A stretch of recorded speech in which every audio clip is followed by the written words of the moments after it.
Welcome to Meadowbrook Memories Podcast. I am Jelly, otherwise known as Glacier Prince, and my co-host is Hitchcock, otherwise known as Alfred Henry. Our mission on this podcast series is to explore the stories behind the magic that was created at Meadowbrook. When over a span of 4 years, between 1982 and 1986, we saw the transformation of a small co-educational school with less than 1,200 students, 800 boys, 800 girls and 400 boys into a successful sports and scholastic champion, winning 7 major trophies, 3 Sunlight Cup, 2 Topping Cup, 1 Walker Cup, and 1 Nutriment Shield. And to crown these achievements, Meadowbrook also produced 2 Rhodes Scholars, Cavell Creighton in 1987 and Andrea Wright in 1989, both graduates of Meadowbrook in 1983. In this podcast series, we'll be speaking to persons, both males and female, who were actively involved in this incredible journey, along with friends and staff at Meadowbrook, which inspired the environment which created this golden era. We hope you enjoy our discussion. Please give us as much support and encouragement as you can on whatever social media platform you are listening. Welcome and thanks for joining us. Go. Today is Sunday, September 25th, 2022, and welcome back to another conversation about Meadowbrook memories. Me, as usual, Jelly, our Lance, our Glacier, our Prince, and any one of those names will do. My co-host today is Ira Turner. As I say, one of my co-hosts today is Ira Turner, the hardest working footballer who ever attended Meadowbrook. Our next co-host is the first one who ever make a century for Meadowbrook in a schoolboy cricket. Our 2 guests today don't really need an introduction to Meadowbrook community because both of these men were critical members of that first team when they created history for Meadowbrook by winning a major schoolboy team trophy in the school history when we won the 1982 Sunlight Cup. One of these men came to Meadowbrook to play football or soccer, as the Americans say, and transitioned into a big-time opening batsman and opening fast bowler. The other was the ultimate team player, who no team can ever win without an individual with his presence and personality, because he's always giving his best effort, 110%, whether in training or on match day, without complaining, and with the best of smile and spirit. In my mind, he was the ultimate professional of the great cricket team of 1982, and his professionalism rubbed off on the team, including me, because his spirit was infectious. But they are here to tell them more Meadowbrook memories, so without further ado, welcome big time opening bats and opening bowler Stanford Goosey Brown, and in my mind, Meadowbrook first professional cricketer who never gets enough praise for the effect he had on the entire team, Graham Rhoden. Introduce yourself. Goosey, you go first, and then Graham, you go, and then Rhoden, you go. Go ahead, Goosey. Yeah, good night. Stanford, a.k.a. Goosey Brown. Yeah, man. And Rhoden, introduce yourself, my brother. Graham Rhoden here, 77 through 82. Yeah, man. 83. 82. Yeah. Original graduation, 82. Yeah, man. Yeah. I appreciate the invite. Looking forward to being a part of this. Yeah, man. I appreciate you coming on, my brother.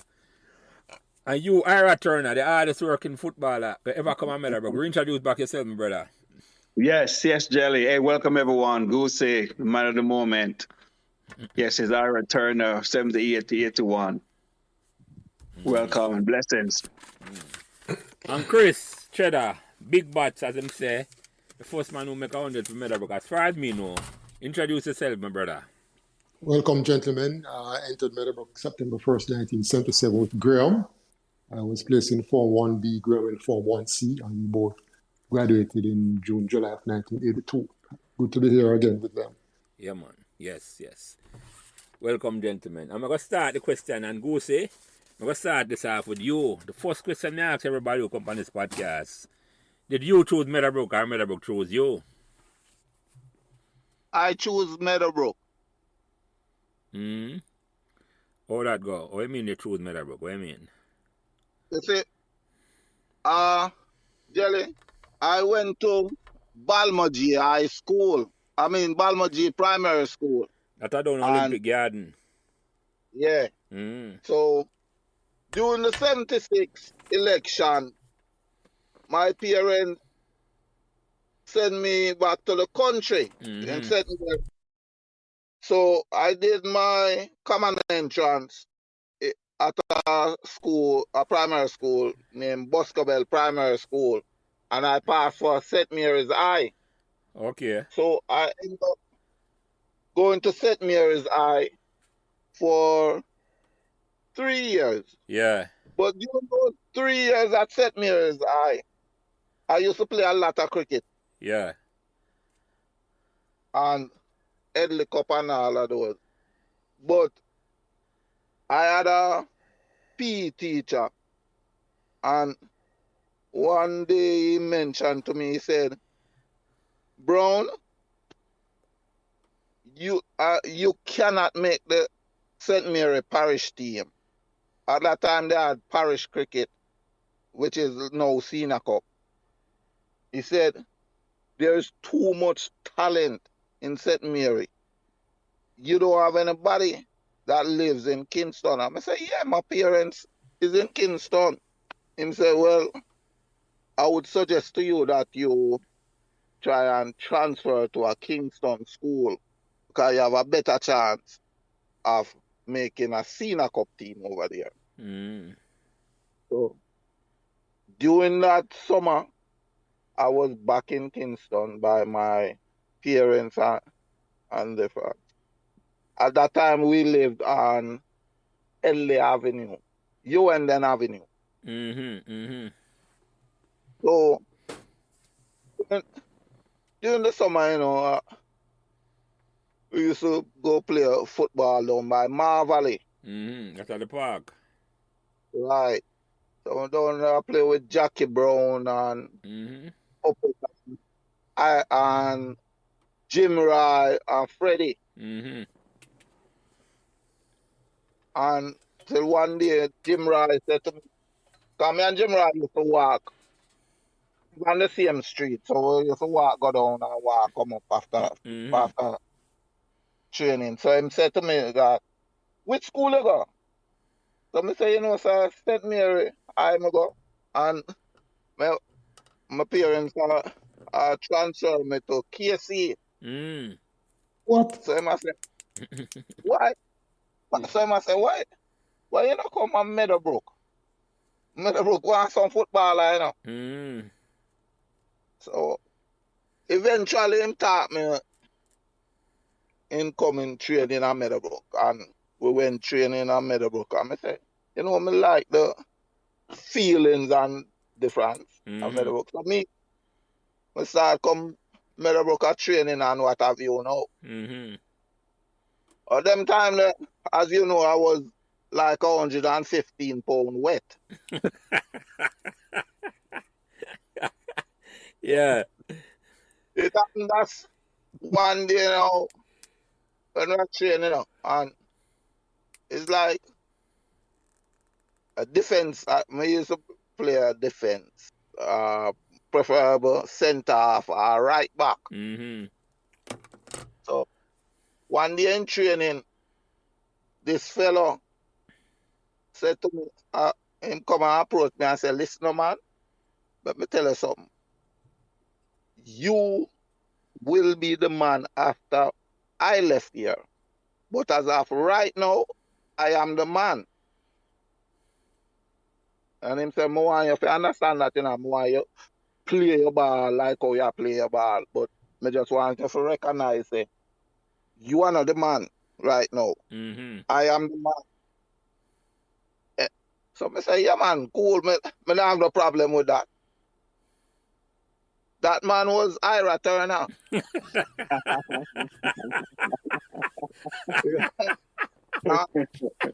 Yeah. So ever since that, hey, Goosey, it wasn't personal, man. No, It was. it wasn't personal, because you see, Jerry, from after him said that to me, Yeah. it's like me used to look up to him because it's like everywhere I go, me there. You follow him, yeah. Come on. That's all. I remember one time when we was playing a practice match against Camperdown and Everton, Ever Blake, at Ever Backyard. Ever Backyard used to play the right back. Never Barnett. Ever Barnett. Yeah. But he made have a funeral for attend. I don't remember whose funeral it was. But I ended up playing the right back. Mm-hmm. And the whole evening, my whole Blakey, that's Ira said to me, say, boy, you look like you have your game, you know. Mm-hmm. You get a game. And that's Errol Blake. Yeah. So he said, look like you get a game now. Yeah. But that didn't happen. Yeah. You have to wait, liquor. Yeah. Me have to wait. Yeah, but until it was my turn. Until your turn. We'll come up to that. But I didn't know, say, I want to give him full name, you know. Bubba Rai, James Henry, and Hitchcock, brother Alfred Henry.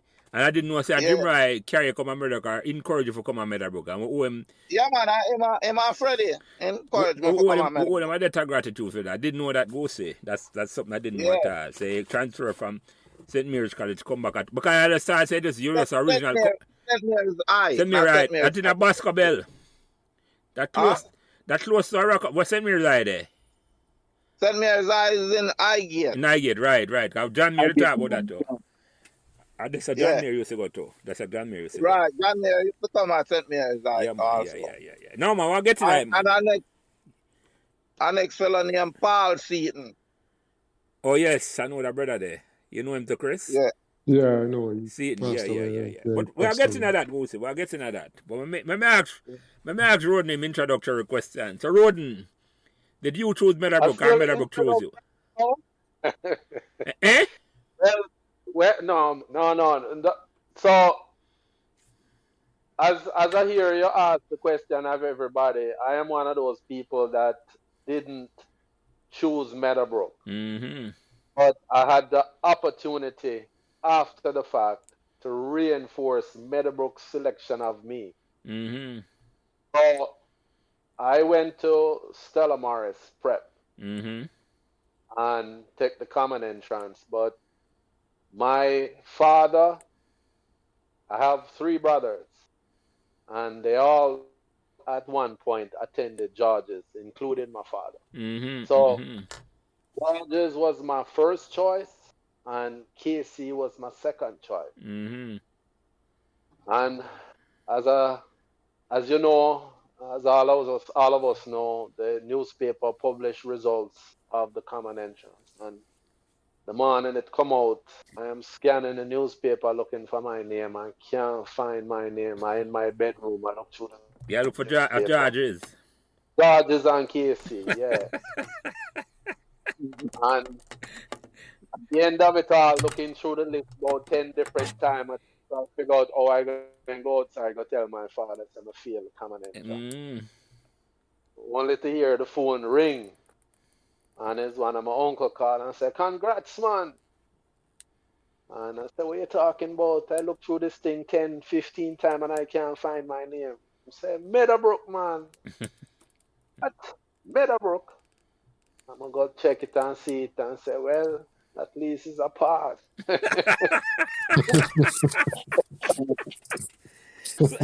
So, hold on, Rhoden. You got Stella Morris. You live in a Meadowbrook? I live in Avondale. Okay.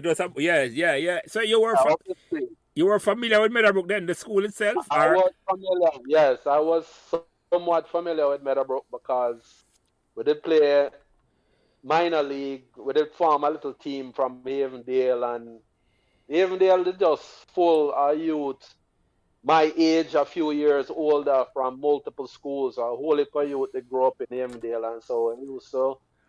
Didn't have any park close by, so if we didn't really want to play any organized football, we might end up at bottom field or the top field at the high school. So I was familiar with the grounds. The two ground and bottom field and the top field. Okay. Yeah.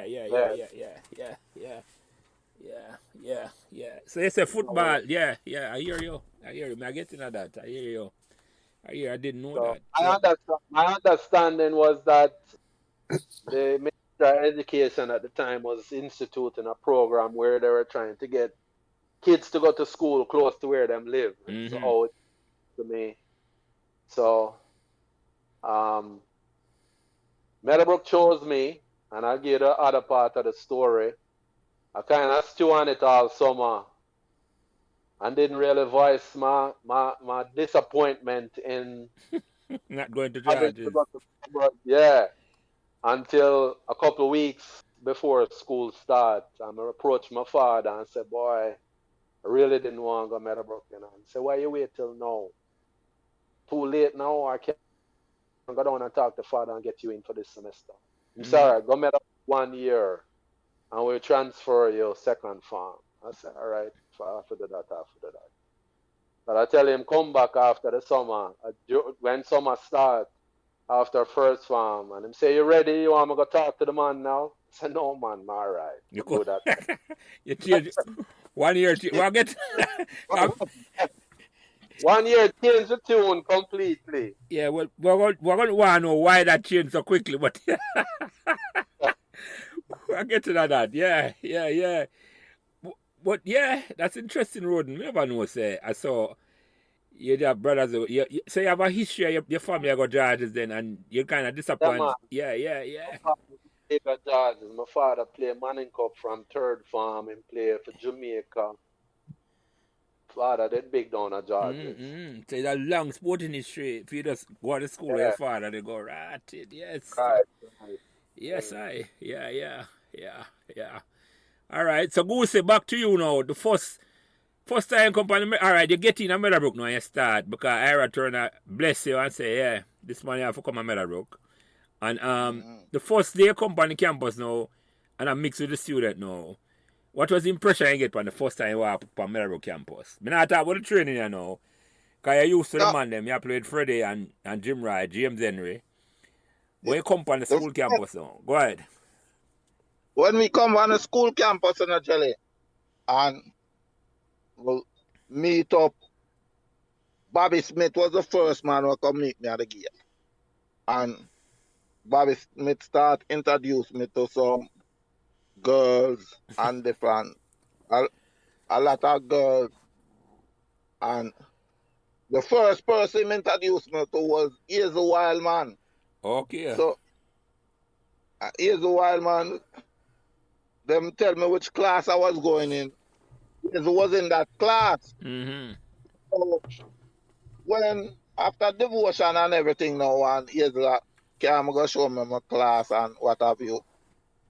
I don't remember until this day. I don't remember the name of that girl, but here's a tell her to get up and give me that seat.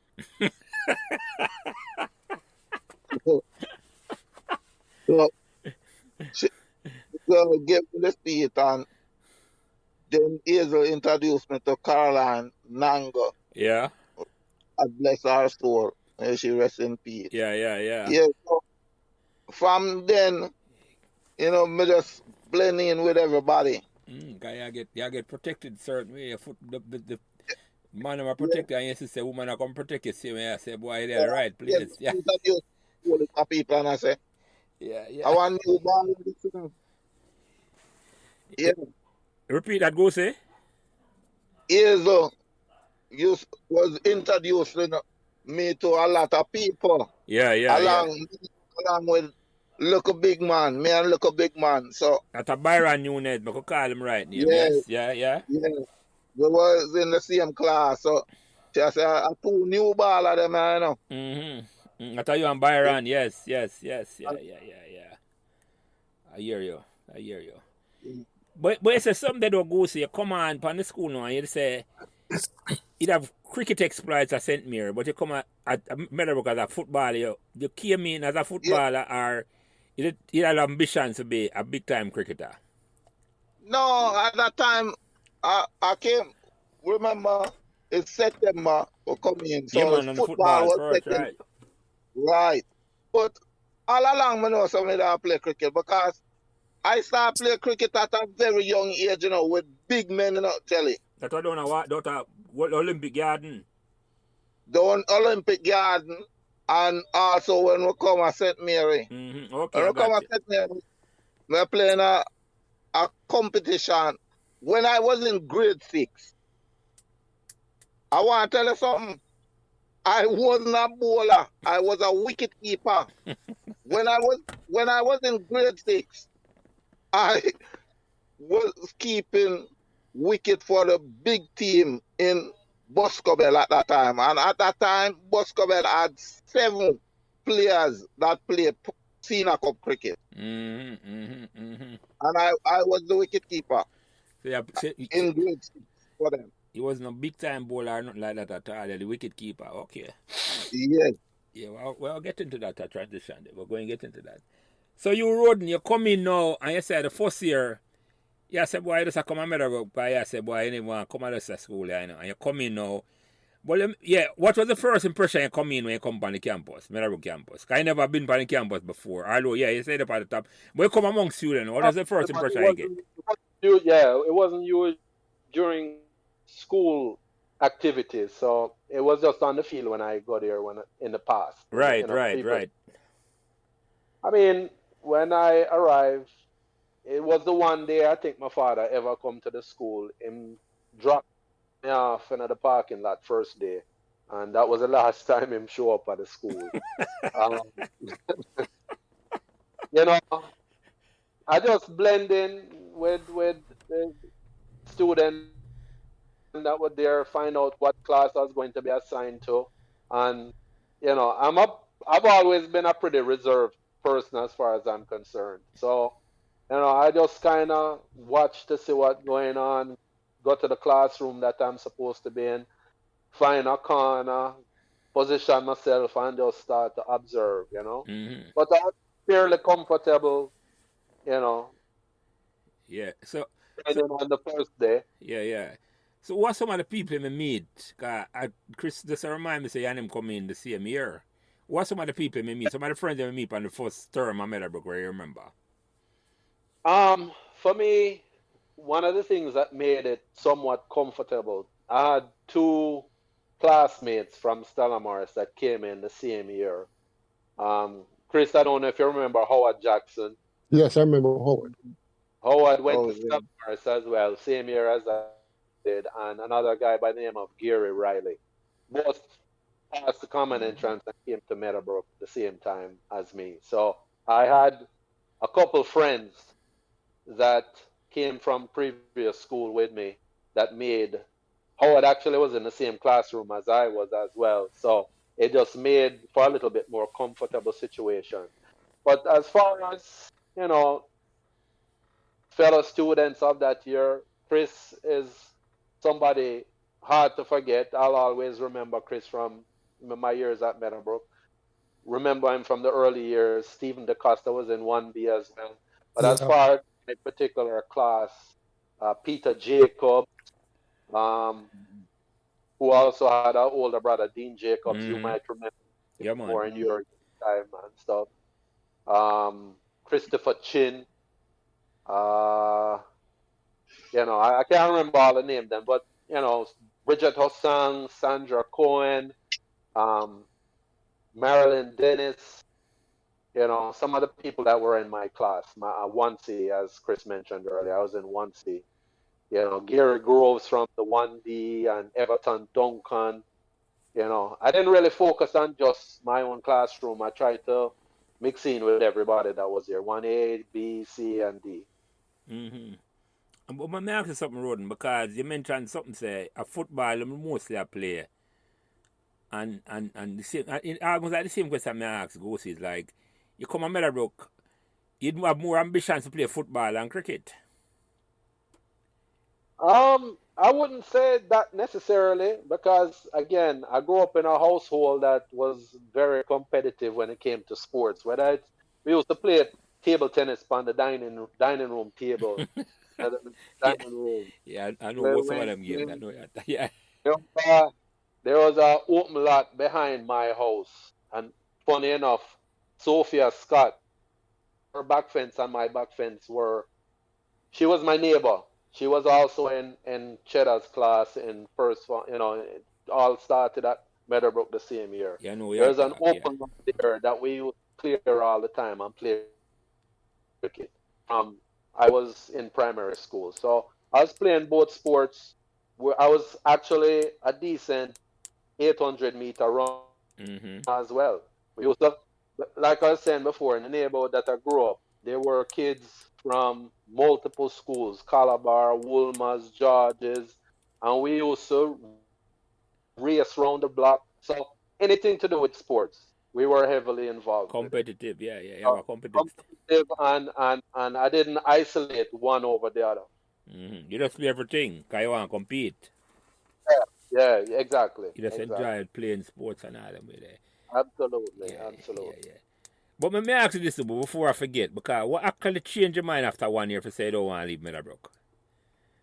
Well, if I'm to be honest, the idea of being in a co-ed environment, that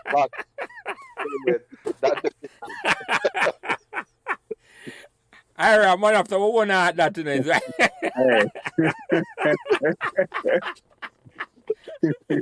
I can't lie that it made for a more pleasant environment being in a Definitely, Road. I can't imagine I go to school with pure Monday. I just I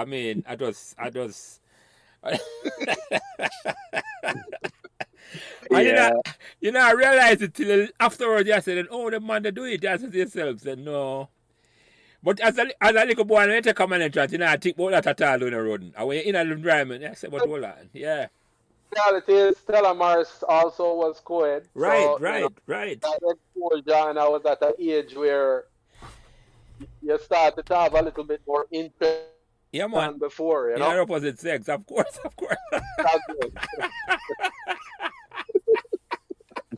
Yeah, man. I kind of figured that was the reason why, but I just want to confirm that.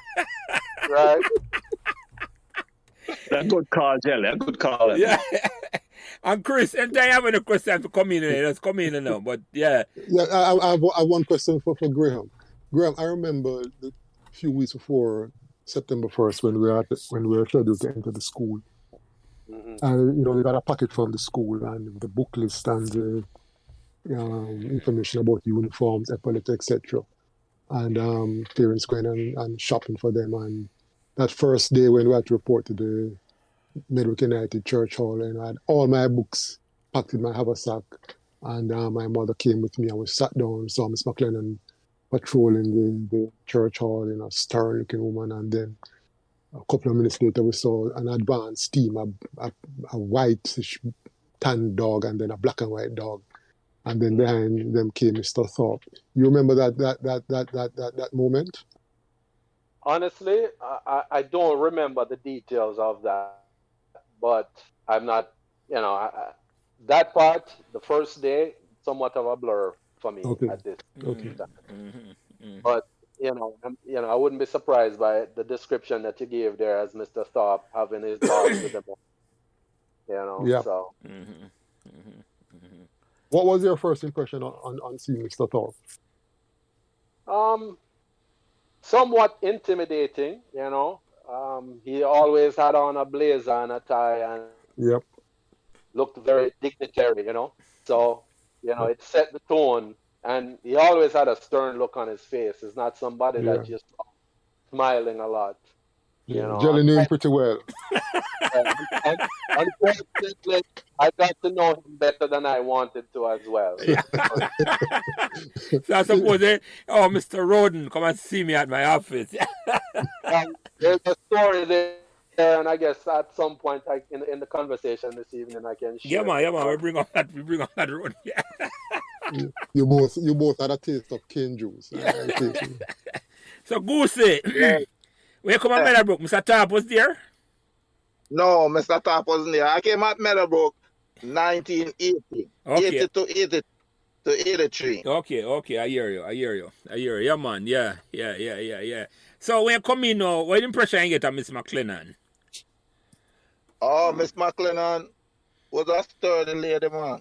Miss McLennan was a rough Miss McLennan was a really rough lady, you know. Mm-hmm. She liked sports if you win, but she was a rough lady. Mm-hmm. Mm-hmm. Mm-hmm. Mm-hmm. So all right, so let me ask you this, you come in now and then the first time you play competitive football for Meadowbrook was the first year you come in when Ira play. No, no, it was the second year. I Ah, was on the bench. right up on the bench. Okay, okay. So all right, before you go there, so then, cause I'm gonna focus more on cricket with this more than and yeah, but we're gonna talk about the football. But let's start about that then, because since Ira there, but Ira never you never did that then. Ira was not school when you start with the football team then. Yeah, man. Yeah, When we on man. the football team, Ira was there. Ira was the captain. Oh, I got Yeah, you. I man. got Jolly, you. we play 78, 79, and 80. Okay, and then 80. Yeah, man. I'm graduate 81. okay, so Goosey Yeah. and you play the same time or Goosey up on the bench. I let me try again. I'm playing at practice. Okay, okay, okay, okay. He was not big time player like you at And the that, time. yeah, man. Goosey was always a reliable player, man. And when him get him chance, him take advantage of it. Mm-hmm, mm-hmm, Yeah. mm-hmm, mm-hmm. You know, But so we had a coach that liked couple. Careful, careful, There was careful, there careful. was couple people that he liked and that was on the bench with me also. Like Park, Park and them. Even if you can remember Jelly, the 1980 match where we draw with Trenchtown, when him carrying Sparks, come play right back. Yeah. And what this guy name now from Trenchtown? Him went to become a soldier, a black short guy. Well, remind me of him name, Ira. you talk Mitch. No man, him score. I'm run past Sparks Uh, down the flat. You might talk about the Trenchtown player era. the Crenshaw Yeah, youth. Yeah. yeah, You from Whitehall. right, Live at Whitehall and be when name I think Preco. Not Preco.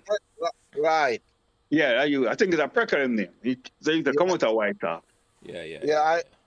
So I, we play minor league with him too. and at that time, you tell Christopher Virtue, say, bring on Goosey. But he wouldn't listen. Mm. And He wouldn't listen. Sparks was his favorite player at that time. Mm-hmm. So you never Yeah, have so you never have a good baptism of that then. Yeah, yeah, yeah, yeah, no, yeah. no. I hear you. I hear you. All right, so Rhoden, you come in now. Which are the first sport you play competitive with Meadowbrook in a Colts or under 13?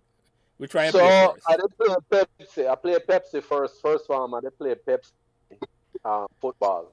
Oh, really? Yeah. I remember now if Mr. Hero was involved with that or not. No, Mr. Here came 78.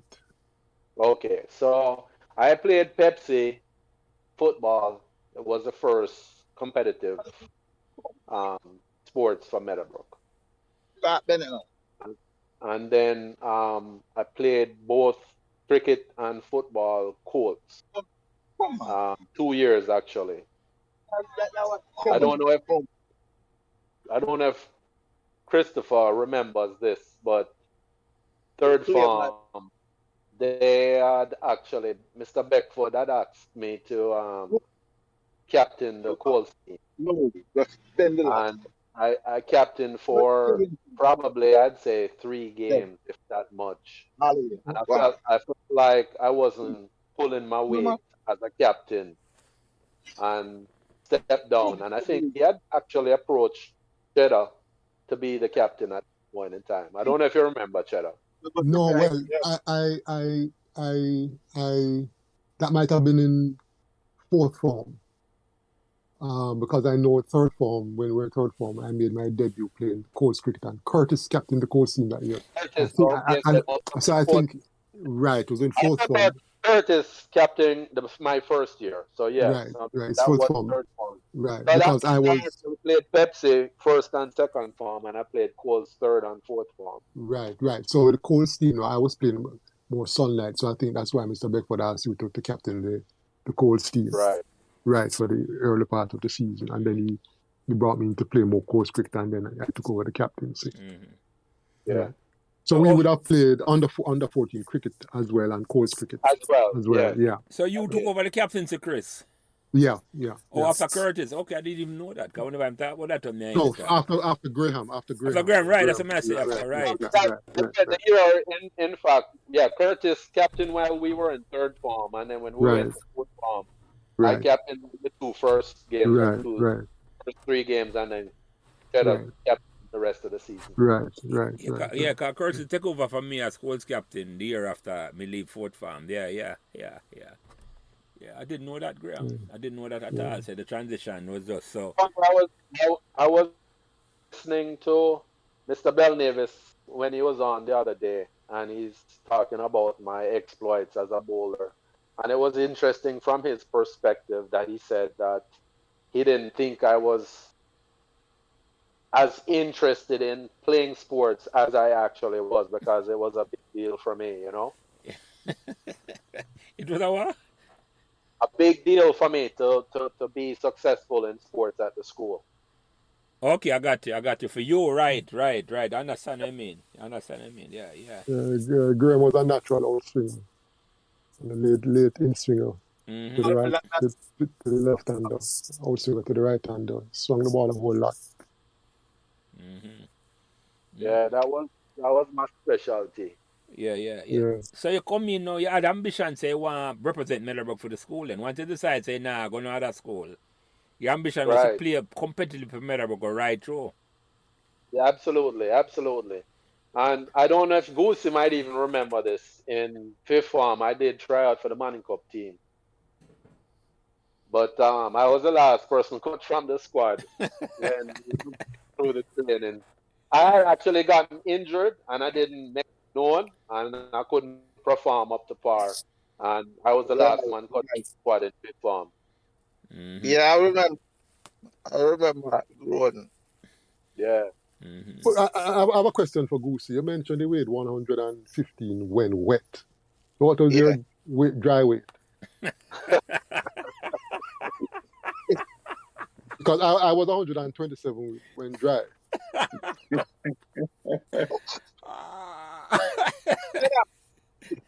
Jenna. Well, you and I, remember, you and I was the slimmest person on the cricket team. That's true. Yeah. We only get some big pants and shirts and let us know. I remember that, like, when the breeze blows, like, the breeze will not flap so much rat.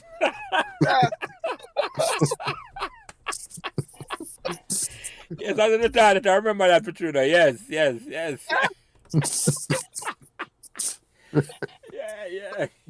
So hold on. Who da win the weight battle, you know? You are Cheddar.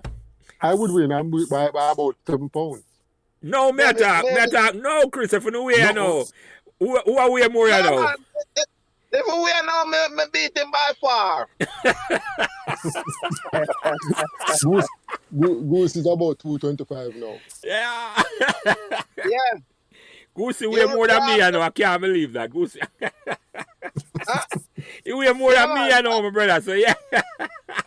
I am 225. I'm 172. Yeah, Chris. But we were at 216 we or something like that. That's right. Yeah. All right, so Goosey.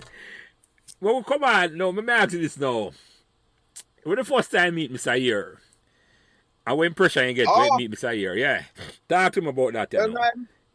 When I meet Mr. Year, you know, Jelly, and when I meet Mr. Year, I actually like Mr. Year because, guess what? My parents is some people that deal with time. And Mr. Year was a man that strictly deal with time. Mm-hmm. If you're 5 minutes late, you get pressure from him. So I actually like Mr. Year. Mm-hmm. Mm-hmm. Yeah, I like him because it was a person that deal with time, brother. Mm-hmm. Mm-hmm. And Mm-hmm. I learned a lot about him. Mm-hmm. Mm-hmm. And you, Rhoden, when the first time you meet Mr. Year, what impression you get of Mr. Year?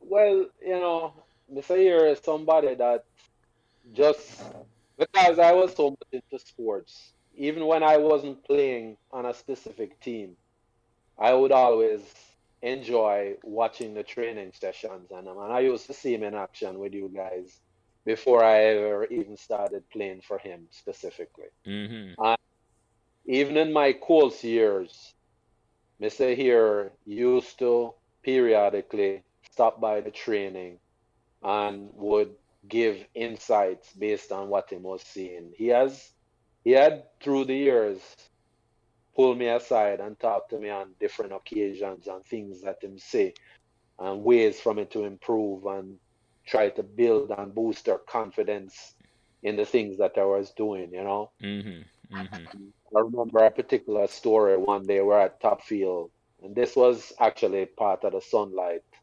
um, training. And I don't know what it was about me, but in practice, with a bat in my hand, I felt very confident. I would beat the ball, as far as I remember, all over the place when practicing. And when game day came, then I had a little nerve and a little intimidation through the process.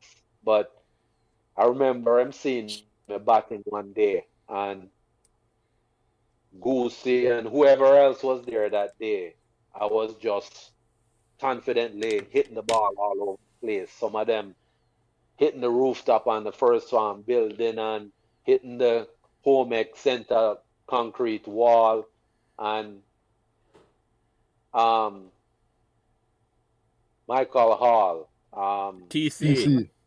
TC. Yeah. PC come in and bowl me, put on a ball and move 2, 3 different direction on me and get in between the pads and the bat and lick down my stump them. I must have here laying on me and say, look at you. You're batting and beating up everybody. And you make, not to belittle TC's talents, but him say you make TC bowl you. Him say I'm going to stand up on a bat and a face and I deal with everybody. I'm going to make the third string man come bowl me. Mm-hmm. But he's always boosted my confidence, call me aside and talk to me. So I have a lot of respect for him. Yeah, I'm see a talent. I'm see a talent, Rhoden. I'm see a talent. So, but quickly, what the impression you get of Mr. Beckford? Because Mr. Beckford, in a sense, was like your first coaching. Yes, yes. Well, I don't, as far as cricket, yes. And Mr. Beckford is a very unique individual. Cheddar, when he was on the other day, described him to the T with him pants, with him Belfoot pants and him, Yeah, Gabardine pants. yeah, you know, yeah. glasses and him cigarette packing and him pop, you know. Yeah. I remember I was away the year that him asked me to play. I was away in Miami spending time with my grandmother, and I came back after the training start, and me and him walked down to Bottom Field, and Mr. Becky, as you always say, him is the man that find the talent in the Mm-hmm. school Hmm. and pull from the people them that him see, whether it's through PE or whatever, because it's him at one point carry me to Mr. Here to get me to go out for the Sunlight side. Mm-hmm. Mm-hmm. And, you know, he was also a huge encouragement. So, Yeah, man. We can't stop big him up, man. Without him, and you know, I talk about this a whole heap of time. He would not play, wouldn't play cricket or something like that time. Because I'm coming and bringing a system where you get pick on your talent, your merit, your performance, not your talent, or your play. So, right. and that was important. That laid the foundation for the success of follow when we start winning. That was the mindset. A man knows him can come in and once him a perform, him will get a game. Yeah, man. Right. Yeah, man. Yeah. yeah. So Goosey, after a while now, which sport did you prefer more, football or cricket? You know, I always love football, but I reach further in a cricket. Mm-hmm. But football was always my first love. Yeah. Yeah, I hear you. So, when the first competitive cricket match you ever played for Meadowbrook, you know? What year you start play? I think it's 81. That's the Yeah, first year. One. that's correct. That's correct. The When the captain first goes. year, me captain the team. Right, Mm-hmm. right. Mm-hmm. Now, what the first competitive match you remember I played for Meadowbrook? Oh, I am not sure which is the first match I All right, so played, which match you remember then? Which match you remember now the first year? Put it that way then. I can tell there is too much that always stand out in my mind. All right, go there. The, Go there. the match against JC with to run out the gun. Yeah, that in the news today. I saw Christopher sent me that. Yeah. And the other match that I remember will always stand out in my mind is, I think it's Diego we play, St. Diego. Yeah. And we dominate that match. And Diego took me, Green, Byron Newell, and some other fellows in a cane field. and we broke cane and come back and eat and mold the Diego guys them. And the next day, the Dread said that was a dismal performance. Yeah. And I was running from Meadowbrook to Manningsville Road all day. You remember that, man? I remember them run down to Rampton, up Rampton to Manningsville Road, down to Bard Avenue, back down What we did, what we did, we ran 4 laps up at the top field, and we ran down to bottom field 2 laps, then we ran round past the bottom part of Havendale onto Havendale Drive, back onto Meadowbrook Avenue, Roehampton Drive, right up to Manningsville Road, back down to Bard Avenue, and then back to Meadowbrook, 2 more laps. Yeah. But you know when they talk about it, I can't remember that. We never run or what? Well, you and I stop. You, Piggy, and Diego. That was the click. You, Piggy, Diego. I'm Beanie. Beanie was a little bit in front of you. Yeah. And Freddie. No, not Freddie. Ferdy. Freddie Ben. Yeah, got me play 8 to 1. Yeah. You and Diego would crawl up down with the lap, and then Diego would start curse. Yeah. I remember that day, man. I made several stops along the route and took most of it. And that was a dismal performance. Yeah. So Rhoden, did you play when the first time you played Sunlight? Which year was the first year you played for Sunlight? You met the team or the squad? Actually, it was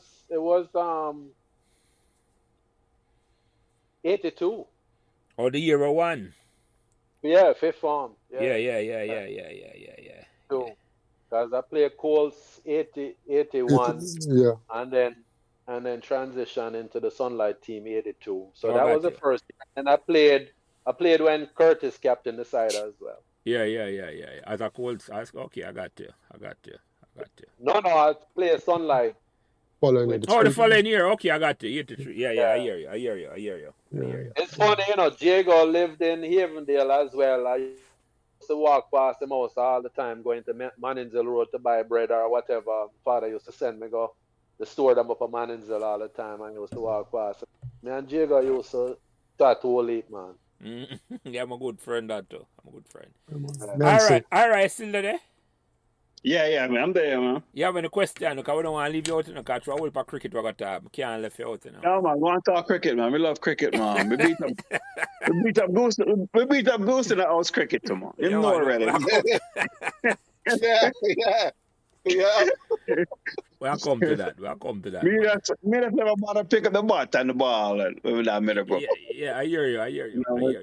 Believe me to the younger youth, them eyesight is sharper than mine. Yeah. So all right, so let me ask you this first then go say. You play 81 and 82. At any time when you play 81 and 82, did you have any vision say Meadowbrook could actually win the Sunlight Cup? Yeah, man. I tell you, the match before we play, that quarterfinal, the match before the quarterfinal, I can't remember which match that was, but I got the man of the match. Mm-hmm. And the next match, was the quarterfinal, and the dread said we must meet at the school. I forgot what time he said though, but when I reached the school, it was 5 minutes late. Mm-hmm. 5 minutes past the time, and the dread said to me that, Goosey, you won't be playing today. When him said that, it's like tell him I start say all different colors. Late. Yeah, I'm start crying, but I say 5 minutes. I'm start crying, you know. And my farm teacher, Miss Laidlaw. Yeah, bless her. Yeah, nice lady that one. Yeah. And she asked me what was the problem, and I told her, and she and the dread was in a very long conversation.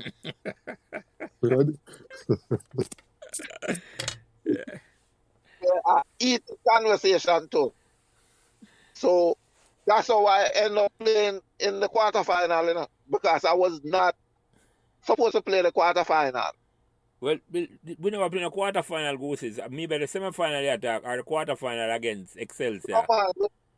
We played against Excelsior. Yeah, that wasn't so light Goosey.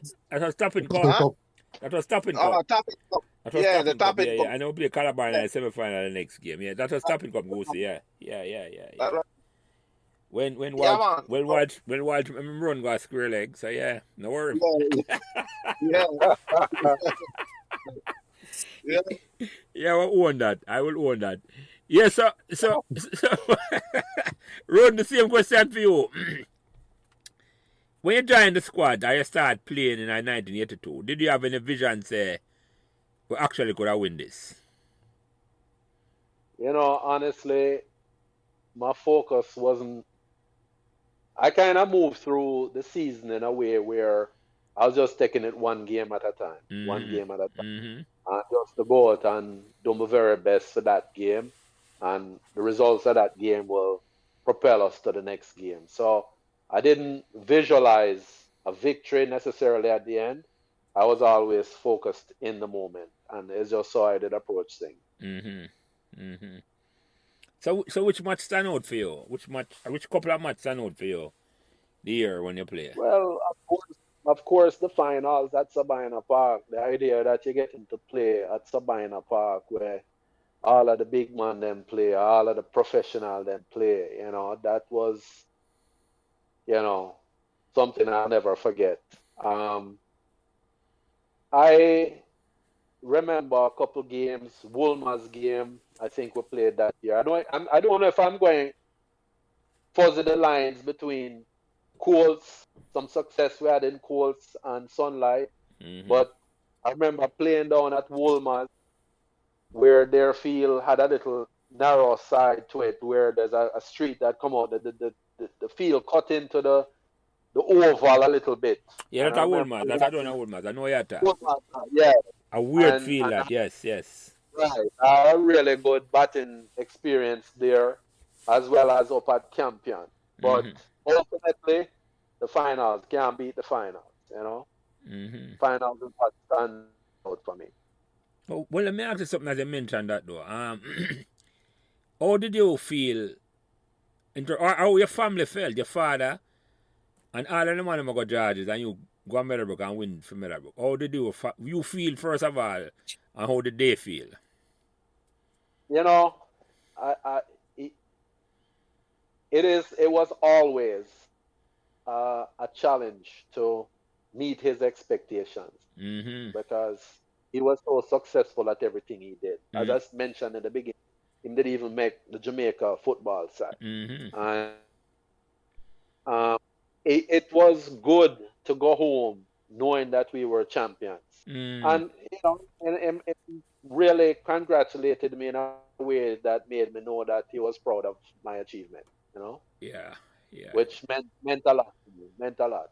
yeah. That's good. That's a very good road. I mean, if you have a father play for Jamaica, that's high expectations and pressure upon you Yeah, yeah, for perform and for know say you actually were part of a team that break history for Meadowbrook. That must have made you feel good and make him feel absolutely. good too. Absolutely. I mean, him did come to one or two games at bottom field, but him was not a man where he take time out of the day to come, you know? Yeah, yeah, yeah, yeah, yeah, yeah, yeah, yeah, yeah, yeah. All right, so go say, what you remember now about the season now, the winning season, you know? Yes, I remember the JC match. I remember the finals. What you remember most about them there? I remember. I also remember the Tivoli match. Mm, that to me are You, the watershed yeah, moment that for was it. OT. Yeah, but go Yeah, ahead. that's when I know that we there was no stopping us. That Tivoli match. Yeah, yeah. And why you say Yeah, that I never. anyway?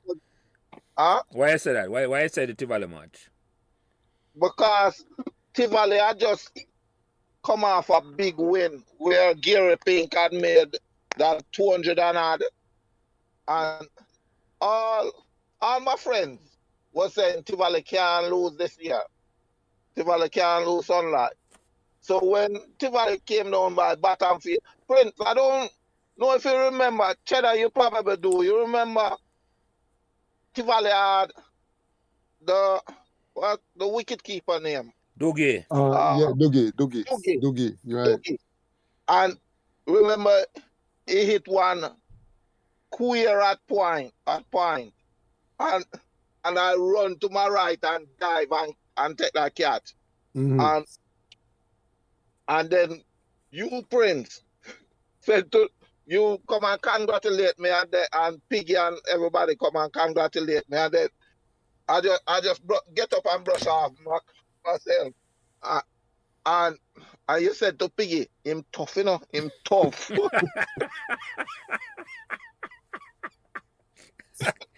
The late great Light Piggy Williams. I could give him honor because yes. Yeah man, Yeah. yeah man, yeah man, yeah man. Yeah. I forget what that catch in the Josie, but Goosey. But that was a turning point in terms of for me. Yeah man, that was a turning point. Because you see, what did happen now, I mean if everyone remember this, when you just come Meadowbrook 77, I don't even Chris remember this either. Say Meadowbrook reach the quarters finals, Yeah. Were you aware of that, Rhoden? I didn't remember that. Yeah, no. Until I posted recently. But right, because that was enough man remember that. Yeah, Chris, you yeah. remember that anyway? No. As I said, when I was summoned to the principal's office and she brought the news that I had passed on Meadowbrook, that was really the first time I heard the name Meadowbrook. Although I had Meadowbrook students living in Queensbury with me at the time. At that time, so I wasn't following cricket. The only cricket I'd follow in those days was, when my father was sitting beside the shortwave radio, either at night or early morning listening to cricket, the test cricket, whether it's Australia and England. Australia or India, right? So England. that's the only cricket I'd followed. Yeah. No. So the point I make is with the Tivoli match was Tivoli played us in the final, the quarters final, 77. And we got embarrassed because the ball out for 40 yard. And that's in your Becky taught the story. Half of the team that dengue, I never remember that. But all I Yeah, I remember, say, remember. I never remember that at all. And then, but we were shell shocked because we had the finals for the first time. That's why I felt. But when I look back, when Becky talked about it, I said, not really shell shock. We were playing in a depleted team. And Issa was unfair to Becky when he marked them for delay the match. And it may have been different because cracking it good. Cracking in my man is really, really good. As me talk about cracking all the while, I can't stop saying cracking should make West Indies team. The best fast bowler I never make West Indies team. I'm not going to stop to that. Yeah. And, Yeah. and cracking Yeah. cracking a ball bouncer from the first farm, Goosey. If I not said Yeah. you understand me, Rhoden? When cracking a ball, so it, Man, yeah, go ahead, it's Rhoden. funny. Yeah, Kraken also was an individual that gave me some guidance as Yeah, far as my cricket game as well. As we used to look up to him and his talents. And I don't know if you remember when him come on, he was talking about how he used to have all kinds of books on cricket and he used to read all kinds of things and him know the history. Him did lend me a book at one point as well about fast bowling. I never forget, that him share that with me, yeah. You I said don't it. know if you would remember it, but it's something where him did do. Yeah. I just said that. I remember that. You talk about that. The cracking I see as Dennis Lilly, because you have the year. It's funny enough. That's what I That was used to that call was his nickname. That was his nickname. That was Rhoden's nickname, Dennis him up Lilly. Yeah. and call me. Yeah. Cause he used to run up and look like him, see away for 3 days, like see. Maybe after I read the book, that's where they start practice like him. Yeah. Must be. Yeah. Yeah, man, that was Graham's Even nickname, man. today, sometimes my brother we call him Dennis Lily. Even to, really, yeah. Today, yeah, Yeah. my older brother. Call it Dennis Lilly. Yeah, well, yeah. I didn't even know that one. That's a great comparison to that. That's great. That's great. That's great, Rhoden. Yeah. So, which match stand out for you, Rhoden? You say the finals stand out for you. And Goosey, I come back to you because I want to talk about the finals. I remember most about the finals, Rhoden. Well, Jesse Sinclair lived in Avondale across the street. Oh, really? I never even know that. Yeah. We grew up in Avondale together. So even that brought more competitive spirit to the finals. Even during the season when we played them. I tell you a story when Calabar did play us. It was batting, and you did have me at cover point feeling that day. And Jesse, I don't remember who was bowling first, but Jesse cut a shot. And I didn't dive. I didn't have to dive, but I did get down real low. I had to kind of take some quick step forward and catch him and him. Man, put him back underneath him arm and I walk past me. He said, you couldn't make that one that go on, man. No, sir. No, sir. Yeah. But the finals, just the whole experience and the environment. And I know my father was there watching as well. And they'd come and watch the finals. So it just made it internally a very good feeling, Special occasion. I didn't know that, Rhoden. Yeah. So at what point in the match I think we couldn't lose? As much as we made the 216, I still didn't feel that it was over. I wasn't prepared mentally to say, well, the game over now. Coming back the second day, I remember all the bus drive, the van where they carry us to the game, drive past Calabar, go down Redlands Road on the way to Sabina. And once, the game start and we start get 2 or 3 wickets, then I start to feel the comfort level. And then actually you gave me a couple overs. I actually thought I sent you that clip the other day from the newspaper, and I thought I had more than 2 overs in the finals, but that's what the records them say. But just getting to participate that way, getting up was to have a bearing on what we were doing and the success of the team. Felt really good. Well, they did take a couple of wickets in the semi-final with place in Catherine. You never remember that match, eh? I did remember that, and actually, that's why I was asking you if you still had the ledgers with the scorebooks and stuff like that, because I didn't know if what the newspaper had was accurate. No, I couldn't find anything on the semifinals, but I found the stats on the final. Yeah, no. That's a big goal. If anybody have that, could I see them scorebook that Chris? No, those are probably Riverton City Dome. History. Because guess what now? You say for that think about it now, we don't know say we don't save them. But you see at different time, because even photocopy something at the time, expensive, I think say but it's a collector's item now, Rhoden. I agree with you. I'd love to see that scoreboard there and say, Yeah. The entire book, the entire scorebook. Yeah, the entire book. That entire season match. Yeah, that's what I talk about. For see the whole year, for see the whole season and everything. Yeah. So Goosey, what you remember most about the finals then, in terms of saying, and the Tivoli match you talk about, and the JC match, because I run out the man a certain way. I love that. I remember that match a good against JC, and the man I follow up too much. I'm going to whisper in your ears and say, boy, Goosey, just run out that brother there, because... and Goosey almost missed the stump, Chris. You never did that woman this morning. I was the one that alerted you, Jelly. Spoke to Goosey, but I remember when Goosey, the next ball, the batsman walked out of his crease, and Goosey was in his delivery stride, and in midair he just pivoted and threw the ball down, man, and boy, with such force, man, it almost broke one of the stumps. Yeah, man, I was at mid-on at the time. I was actually parallel with the stumps. I never complain. Never started to complain about me. I said, no, the judge said that's in the rule, Yeah. So, Goose, you remember that good? Yeah, man, I remember that good. Now, we were talking about it today, now. Yeah, I think the batsman who was backing up was Washi. Washi, yeah, man, Washi their backup. Washi was a gritty little batsman. Nice left-handed batsman. I'd forget out and all of it, yeah. So I've used whatever I take to get him out, man. Yeah, so Goosey, where you remember most about the final? What the final means to you most?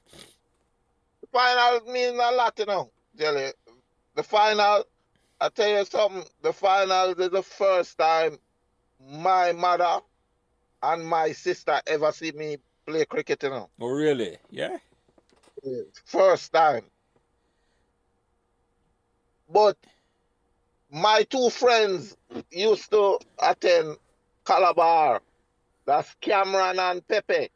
Oh, really? Yeah? Yeah, so when we get Pepe in the evening, I was very happy to get him. So I said, the next person, I never worry about the Calabar team, It's one person, just Pepe and Cameron, I want it. Once we get Pepe and Cameron out, I know it was all over then. Because man used to have Wally Patak as well. Right. Remember they used to come down bottom field and mouth where remember them used to talk Wally, man. Yeah. Yeah, Pepe live in that area. Pepe live a Woodley Drive, I think. Yeah. Right. And our brother, I think, live near Meadowbrook. The Chinese name, Chong, forget his name. Forget the youth. You know my talk. Yeah. So that was it, man. I know the thing about my team, about the Meadowbrook team, The Meadowbrook team, we by the dread drilling us so much, we knew how to play tough cricket. We knew that. So, and what the dread had taught us is that not to ease up the pressure.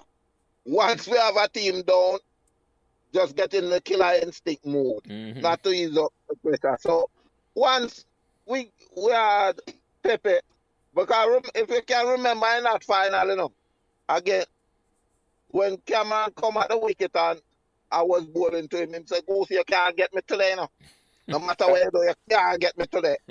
And knock me couple four and him say, "You see what me I tell you, you can't get me today, no. You can't get me today." And eventually when Piggy take the catch, Yeah. off him couldn't believe it. You know, until this day, him say him don't know how him out. Yeah. Yeah. Because him say him can't believe so Piggy take that catch. Yeah, man. Inside the figure that down between. Yes, I remember that Yeah, catcher, man. That catcher. Yeah. yeah, Yeah. him say all when me and him talk now, him say him just can't believe that Piggy take that catch. Yeah. Yeah. That was the turning point in that game. That and the Yeah, catcher. I remember the catcher Eddie take. Eddie, yeah. I think him take it off Yeah, of Lucien. Yes. So Eddie take it right. off Half Lucien, right. of the ground. You remember that catcher, Chris? Yeah, man. Yeah. No, I don't remember it. I don't remember it. Yeah, no man. Listen, make a straight I forget how they ball. Maybe a goose to and it's like Right. yeah. I was the one bowling. Eddie dive and take it off of the ground. Just like piggy cat. And take it right. Yeah. Take it in. Yeah. So alright, let me ask you now a question now. Come, I have to ask this question for the two and you first Rhoden. After we finally win now, how that make you feel when I go back to the school and know say I bring home a trophy for Meadowbrook? But how that make you feel, Rhoden? Well, you know, it make you walk with your head held a little higher and your chest out a little bit more, knowing that everybody on campus now going look at you as somebody who put Meadowbrook on the map. Yeah. You know, Yeah. one of the things that was always behind why I was disappointed when I heard I was going to end up at Meadowbrook is because Meadowbrook was known for never winning anything. Yeah. You know, and I was a part of that changing. So it brought a lot of pride and a lot of joy to change that whole dynamic, you know. Yeah, man. And that's I remember when I go leave with the first time that Absolutely. I heard one. I don't know which one of you guys said, but it's something that can never be taken away. You know, no. to be first as well made it even that much more special. Yeah, man. The first time. Yeah. And you go to the same question to you. How did that make you feel when you say finally? Well, you're part of a team that broke the glass ceiling. Jelly, I feel like I was on cloud 9. I remember coming to school that day, you know, and when I get off the bus and reach the gate, Tegre, Minot, Anthony Moore, Quitty, a whole lot of guys were there to meet me, you know. A whole lot of them. Mm-hmm. Because those guys, it's like I used to have them in a camp with me because, you know, I would give them my Manning Cup shirt, socks, you know what I mean? Yeah, because as look at you. Them look up Yeah, to you. so yeah. So all of them was there to meet me that morning. Yeah. Yeah, and we walk in the school, and as soon as I walk in the school, you know, there was a loud applaud and what have you. Yeah, man. So I feel, Experience. Sorry, go ahead. No, go ahead, Goosey, finish. yeah. So I was very happy. Yeah, go ahead, Rhoden. You'd have something to say.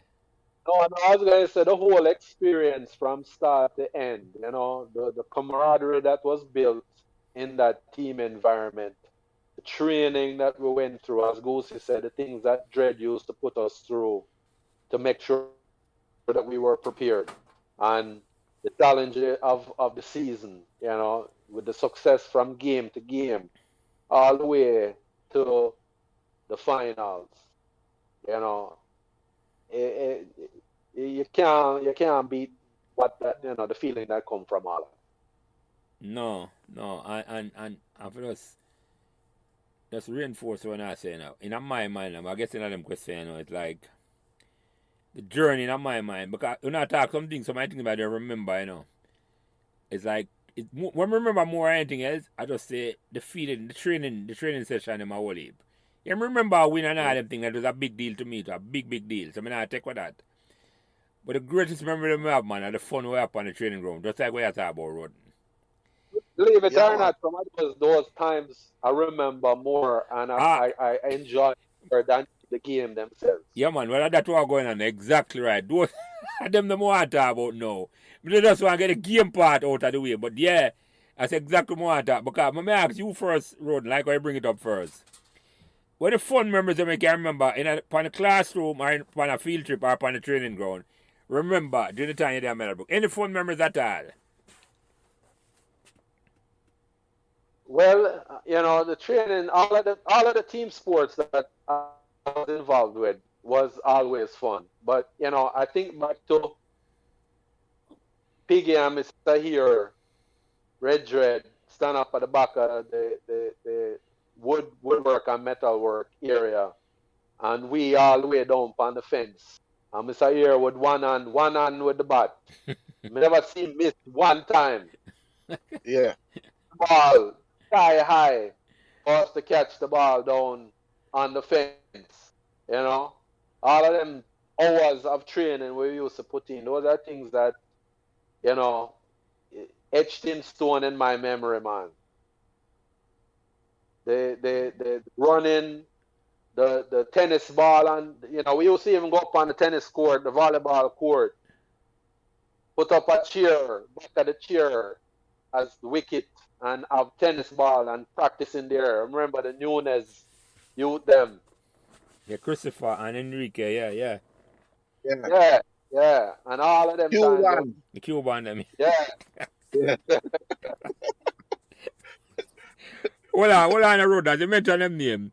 You remember the time when I feel a first slip at training and a ball lick him in him grind?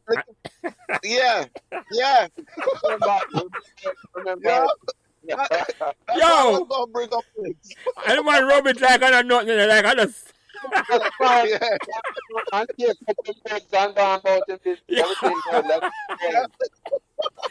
And the toughest man them never see, man. Especially Christopher. Me serrated.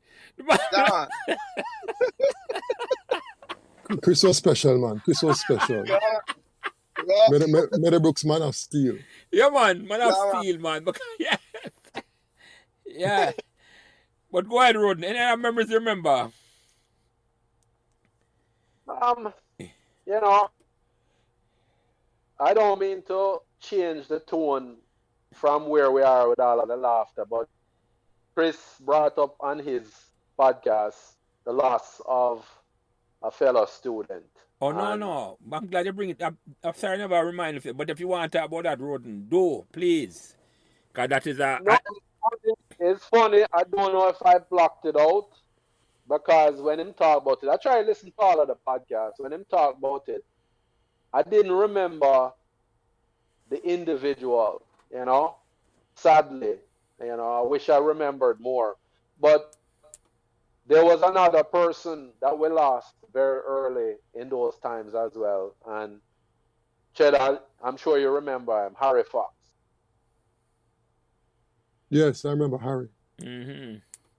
He was somebody that had gotten the chance to live a full life. You know, he was a baller. He was an athlete as well. And, you know, we lost him. I think it was... In the second form, last day of school. Last day of school in second form. Yeah. The class is class 1A. They went on a field trip up Stony Hill. That's the guy that drowned. Yeah. He drowned. Yeah. So this wasn't first form, Rhoden. Sorry, this isn't second form. End of second form. Okay, yeah. So you knew him good enough. Yeah, man. Yeah, he was part of the Pepsi. I played on the Pepsi team with him. Oh, he was an athlete like yourself, a competitor like yourself. Okay. And the 2A class went on a field trip, as I said, and had an outing at a swimming pool. And boy, you never make it back, you know? It's a sad day. And then Yep. you lost Vincent Smith as well. Yeah. Vincent Yeah. who, Chris? Smith. Vincent came into 4A with me and then migrated at the end of fourth form, and then about a year or so later we heard that he passed away due to leukemia. Oh, him Leukemia, right. Right. Okay, so but Lived on Hurlingham Right. Drive, I think, right where Glenn lived. only on Cracking Road. Yeah. Same street that Kraken. Him, they live a little bit further down from Kraken. Yeah. Right. Very nice guy. Yep. Yeah, man, those are souls that gone too soon. I'm glad you bring that up, Rhoden, because yes, a lot of way. I'm glad to say we can all over there now can come talk with memories and can Yeah. talk with the people who not here and bring up back for them memory because yeah, you're right. I appreciate that. I appreciate that, Rhoden, I bring up that because yeah. A part of the memories. A part of the memories. I've Yeah. a good thing for talk about, but I will will never make it. Right. Right. Will never make it through school. Yeah, that's true. And then in our life now we way now live here right now for even talk about the memories and what we are talk about us and now. So we have to acknowledge that, so we're lucky certainly that we can talk about it and laugh about it and all of it. But we have to remember the people who never make it. Right. You know, so yeah, I appreciate that. I appreciate that, Rhoden. I appreciate that. So yeah. Yeah, so Goosey, you any fun memories on the training ground or on a field trip or in a classroom where you remember? Yeah, man, I remember when the dread Kraken came up there and the dread wet the concrete pitch and give Kraken one of the compress. And as me and Cheddar bat first, and I was there watching Cheddar batting. I mean, that was the first time I actually see Kraken bowling. I know he was a fast bowler, and him would sit down and talk, and Kraken used to show me how to get the ball to move and how to deliver high and deliver a little bit lower. All of those things Kraken teach me along with the dread. And him teach me how to swing the ball, how to deliver closer to the wicket and further from the wicket. All of those things. Kraken was the one that teach me all of those things along with the dread. But actually seeing Kraken bowl is the first day, that was the first time when the dread put me and Cheddar on the wet concrete pitch. So I see Cheddar, like going off to square leg. And then I realized I said, but this man is really quick. him quicker than them really attacks. Him quick. Him really quick. Because I know Junior all at the time. But Kraken was way faster than Junior all. It was way faster than Junior all. So the first ball Kraken ball to me, when it knocking a piggy gloves, that's when I start moving a jelly.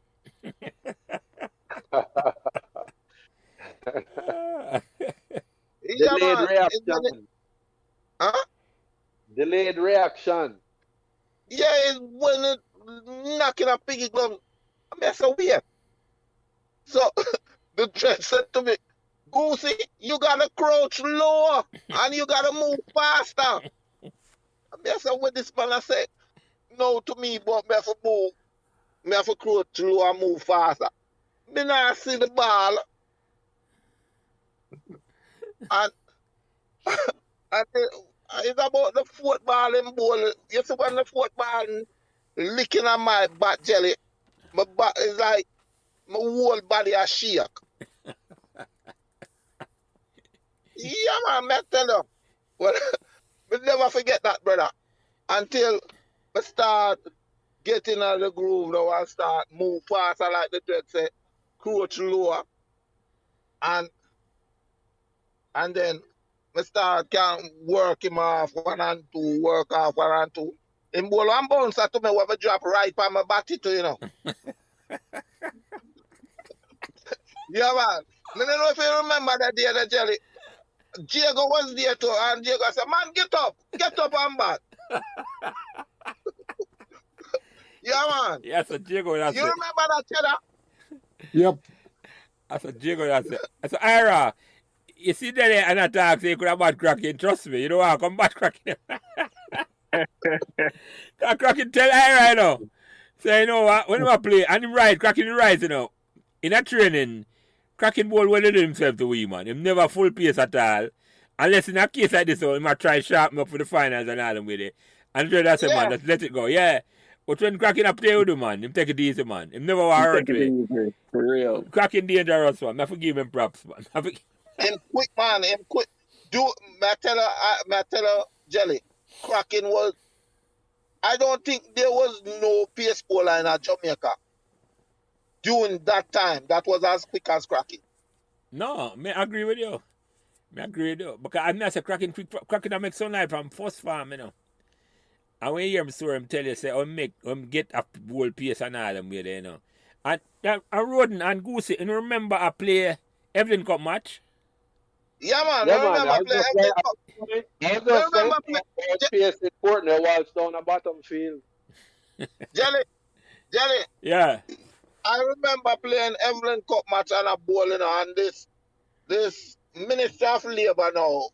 What's his name, Cheddar? Mackenzie. Desmond Mackenzie. Craig.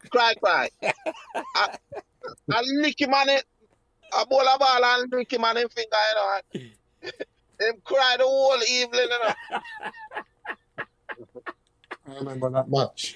Yeah, you know what, I just thought, but go ahead, Rhoden. I just look at Evelyn Cup match, you know. The match was nicer than the sunlight match, you know. Yeah, man. And we are win same way, you know, because we for them competition, they were winning, you know. Good experience. Yeah. Yeah, go ahead, Rhoden. Remind me of some of the matches that we playing in Evelyn Cup. So I remember we play against Walsh down the bottom field. We get to bat against him. And the man come in and bounce one past my throat. Have me a shaking on my boot. And I make mistake. Him put up another one and use the momentum and just tap it over cover point for 4. Who tell me to do that? The man have me lay down on the pitch after that. Yeah, man. But you know what? And then No, man, go ahead, Rhoden, sorry. Then bowl me out with 2 balls later, lick out my middle stump. Yeah. No, man. Well, you know what? At least all over there up on the line have the privilege for 7 years. We're seeing his greatest fast bowler. Well, it was not an easy task, you know. No. That's a level of intimidation. Yeah, man. We can't all attest to the fact that, yeah, man. We can't take nothing from over. How much cricket have taken all, Chris? How much have you ever taken at Test cricket? Over 500? Yeah. Yeah, man. Over 500. Yeah, man. We not take nothing from him, man. I said, why? No, man, the most intimidating bowler I ever faced, man. Without a doubt, man. And him never as quick as cracking, you know, but him get a disconcerting lift. Yeah. Yeah, man, with the ball. Yeah, with the ball, I follow you. Cracking the quick on him, right? But him have a lift there. Because I'm high. Yeah. Him have a lift off good length. Yeah, that's what I mean, right, Goosey? So it's like, you can't come forward, you know. Cause as dead you're going to if you come forward. It's like... But Jelly, you remember that cricket match at semi-finals at Melbourne, you know, when we spoke about it. Yeah, the quarterfinals, Chris. Quarterfinal, yeah. The quarterfinal, yeah. The first delivery, Cheddar. Mm-hmm. The first delivery, we bowled them out for what, 89? Yeah, they never made much runs. I don't remember what you made, Goosey. 89, I know all of the Melbourne man never say, oh, Cody, because it had just come off tour. No, man, what did happen, Goosey? Him just make West Jamaica cricket team, man. Him just make Jamaica side, yeah, right? man, just get called the first time a schoolboy, I think. It's a long while I get called, yeah. Yeah. And them I say, oh, Cuddy, and the first ball in ball fly over Cheddar head, fly over the wicket keeper head, one bounce into the boundary. Goosey, you forget the most important thing, you know. I mean, if Rhoden remember this, you know. You remember Excelsior come at the match, you know, and they want to borrow cricket gloves. And the gloves and the judge said, no, hell no. Rhoden, you remember that? Yeah, I remember. Yeah. I mean, I said, yo, we are pissed off the man and made it for him. Well, I know I'll never forget that first ball that you bowled to me. Yeah. Turned around and looked at Jelly's face when I saw I like a ghost mask. So Rhoden, you never have no issue at all not coming out for bat at all. Don't win the match before. You never want to face it. No, sir. No. Yeah. Like I said, you facing down a bottom field, and when you hear the ball sing past your ears, it's not a place you want to be. No, man, that's a different thing, man. But as I say, we live to tell the tale here, so we can talk and laugh about that. Yep. We live to tell the tale, Goosey, so yeah. Yeah. All right, Rhoden. So you take the question here first now, because this might give you a chance to answer the thing we bring up with Mr. Tarp earlier. I don't know, but what the most embarrassing moment you remember at Meadowbrook where you can remember with a smile?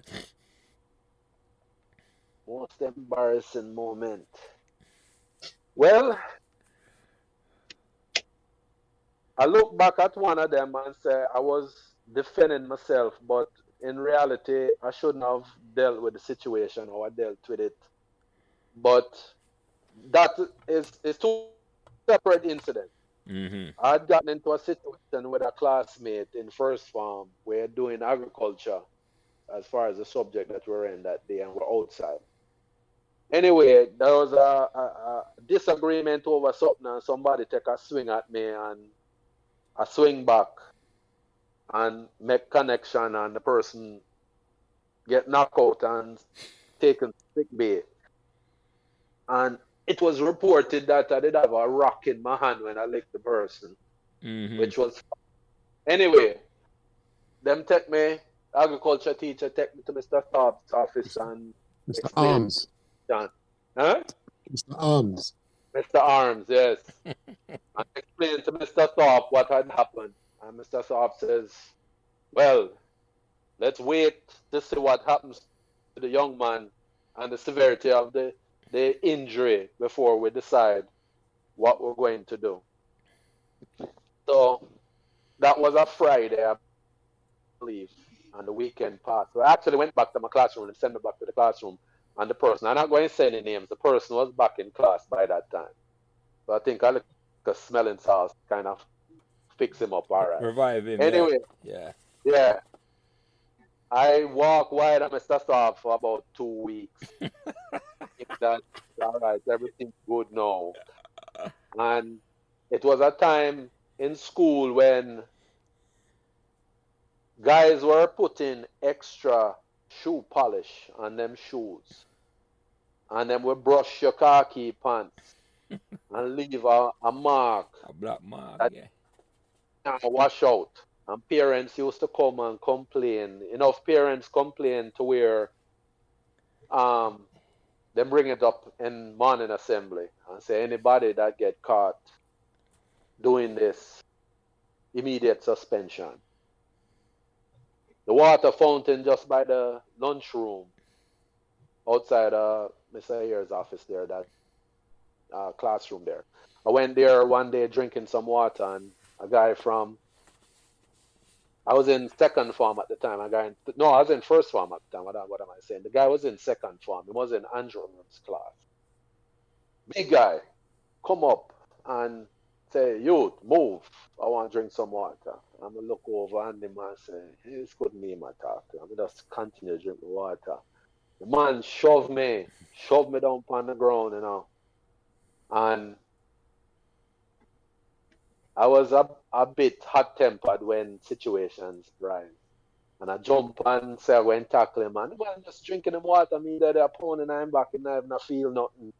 Him drinking water and just shake me off. I'm going to fall down again and him give me one ratty kick. I walk on. And when I look, I see a black streak on my pants. So I say, all right, I'm going to fix you. Miss McLennan was the vice principal at the time. I know not to go to the top. So I went to Miss McLennan and tell her what happened. And she said, Rhoden, you know who it is? I said, yes. You know what class he's in? I go, yes. I said, okay, let's go. I walk over. They were in the class. They had put a classroom inside the assembly hall on the top level. Yeah, Because they were running out of classrooms or something.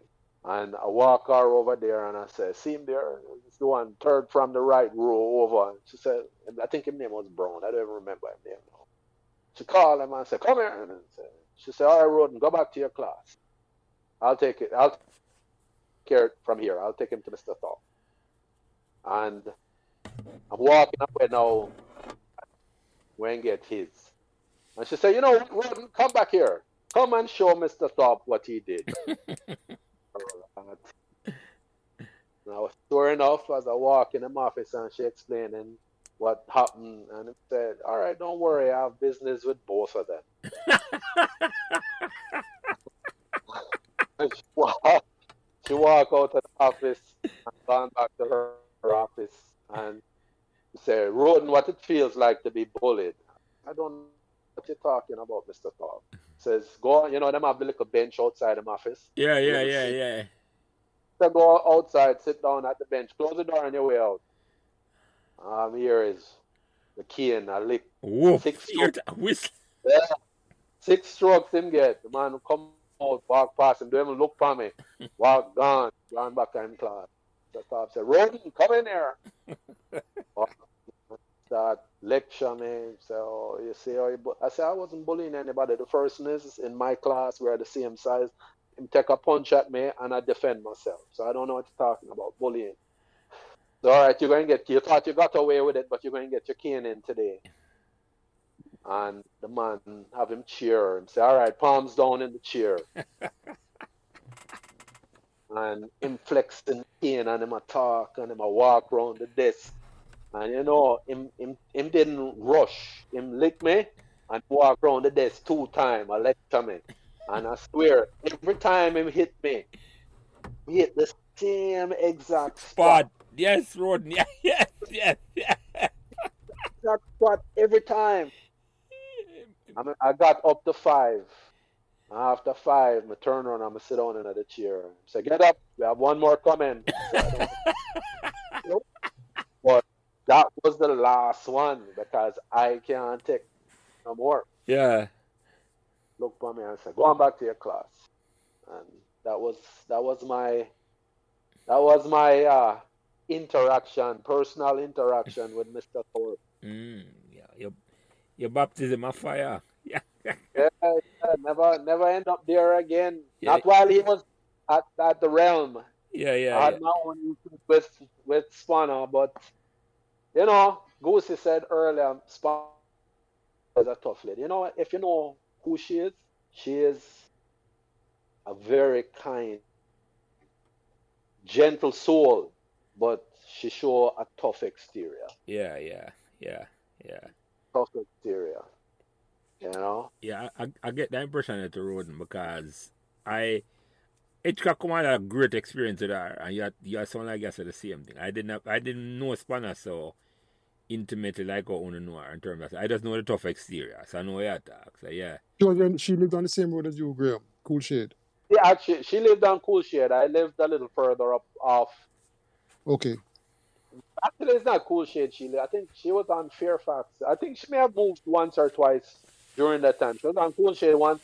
I think she had lived on Fairfax as well, which was 1 block over from Cool Shade. Mm-hmm. Okay. But yeah, she lived in Hemdale as well. Yeah. Right. She had the opportunity to suspend me at one point in time, and between Morris and her giving me a break because I forever didn't wear epaulette, and like many of us, we used to go and get gabardine pants mech. I didn't like wear so I always wear a different color pants with a khaki shirt and no epaulette.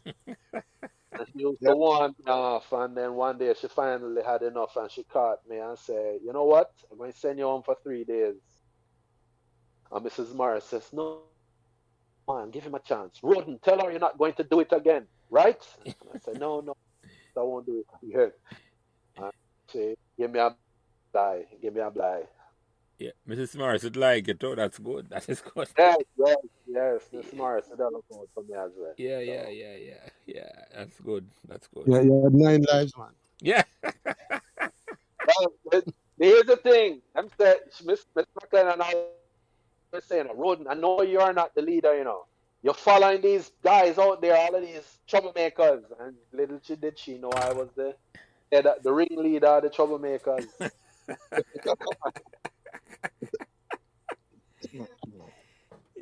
Yeah, so Goosey, your most embarrassing moment at Meadowbrook, we remember with a smile. Yeah, man. I remember Careful now, Goosey. the Careful. the netball team, Meadowbrook netball team was playing Arden up by the school. So we knew that all along. So me, Mitchie, and Pee Wee and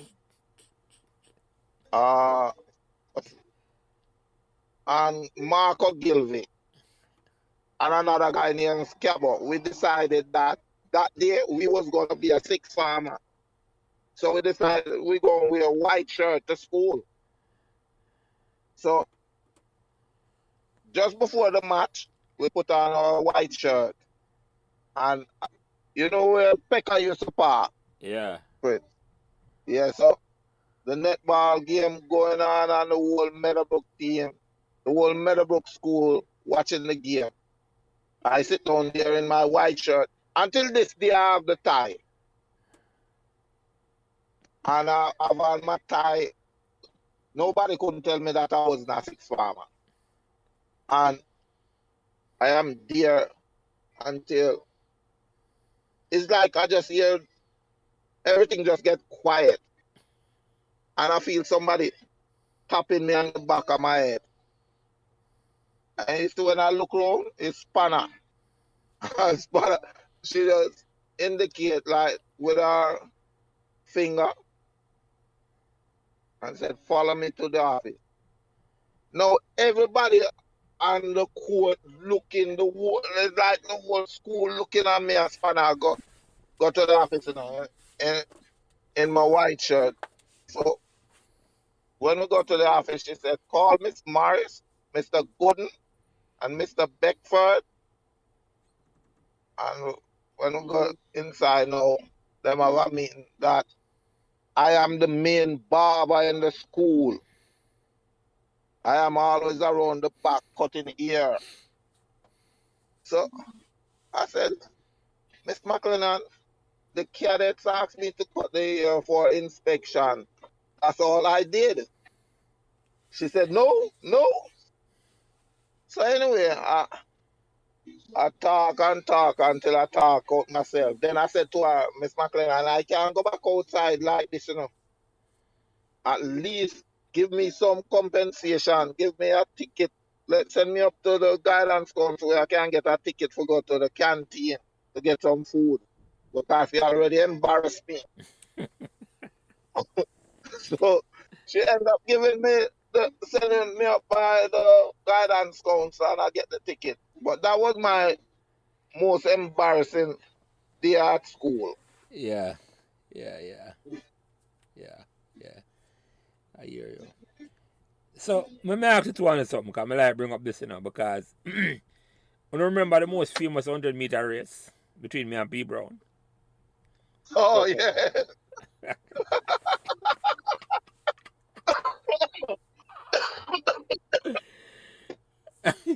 P. Brown is supposed to come up on this, you know, him call me the other day and say him kind of work schedule a kind of time down, so I have to go reschedule with him. So, Yeah. Rhoden, you remember the race? Yeah, I remember the race. Because to me, you know, you see that race, you know, that race epitomized the whole vibe of the school, you know. Yeah. Because P. Brown never ended up on the squad, I know, but he might play on the cold team, and I say, yeah, man. Yeah, and a course state. So, what you remember about the race, Rhoden? What you remember about the race? Me just remember the two on the lineup and the man them 7.5. And Diego was the one that said no, no. I remember who did start the race. But may I wait for somebody fall down. That's how me I wait for somebody fall down. As both on I put into it. Yeah. As I say, I just slowest 100-meter race ever run at Meadowbrook, man. Trust me. Yeah, man. That race said to me, man. That remember that more than anything else. I remember that's the days where that was such fun. Them thing they do, them thing they and it was it built the vibe of the whole place, man. And you know. Really, who win the race? You know, say a man say them still wait for a finish.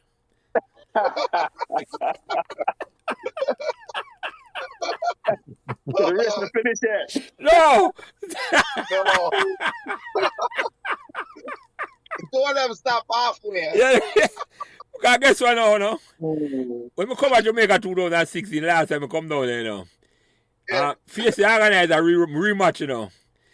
I'm going to Melbourne and ready now. Trade up him in a Goosey and P. Brown and show up, you know. So, at this time, I was 22 yards I go running. When I run 100 or nothing, you know.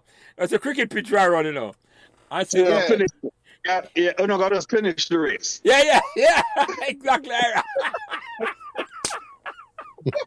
We're going to finally finish the race and start 40 years ago. Right? Exactly.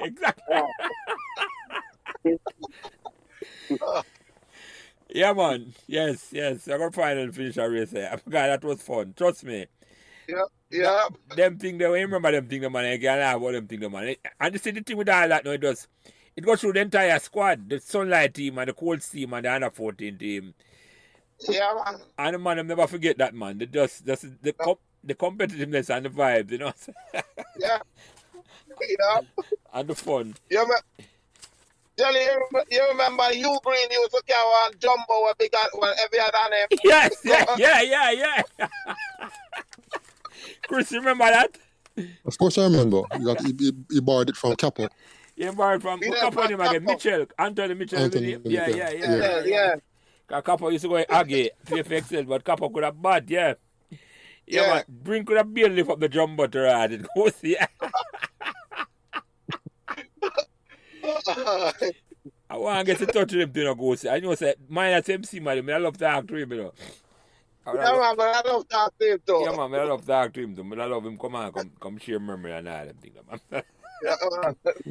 Goosey and Graham, I have a question for the both of you. Who's the best schoolboy batsman you both to? Who is the best Schoolboy batsman that you both to? schoolboy batsman that I bowled to? Yeah. I would say Nigel Kennedy, Pumpkin. Okay. Him play for Stats. Yeah. Okay. I trial in a jelly. You see a trial? Yeah. When 82 when I went trial, you know. And it's me and him with me, you know, a trial. Yeah. And the two of us walking from the pavilion going out in a jelly. Now, in the trial, Stets had 9 Stets player. Yeah. And trial up a St. Mary, up a Grazing. No, the trial was at Upper Camp. Oh, a different trial. Maybe go down at St. Mary. Yeah. So me and Pumpkin I walk out, you know. And all of a sudden, me say, Pumpkin, just take off. I say, you take first try.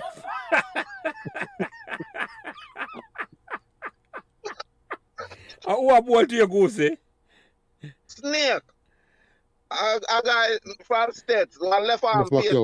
Yeah. I know you're talking. Yeah. This is before. This is before the other one, Chris. Where the other one, the name? Miko. Yeah. Yeah, so I said, what a wicked man this. The two on a schoolmate, you're supposed to know how the man ball. I used one send me in IPS. So anyway, The first ball him bowl to me in a jelly. Good length ball. And I tell you, so it's when me go forward, so choke him, the ball up in my throat long time. Yeah. And I just drop that my wrist and drop it in front of me. And I jump up and say, Jesus! Everybody start laughing now. The judge was at the trial and the judge said, Goose, you gotta crouch lower. and at the trial, my daddy and but for a long time, I end up making like once a 40 yard. Yeah. Yeah, but after that now, then let me bowl to Pumpkin. Right now, during that year, Pumpkin was the best schoolboy cricketer. As a batsman, I mean. Him have a variety of shots. Yeah. I remember, I call him name Goosey. I remember him good too. Yeah, him could have bought. Yeah, man, him have a variety of shots. Yeah. I'm surprised him never go further in a cricket for true, but him could have bought. Yeah, man. I remember him. Graham, what about you?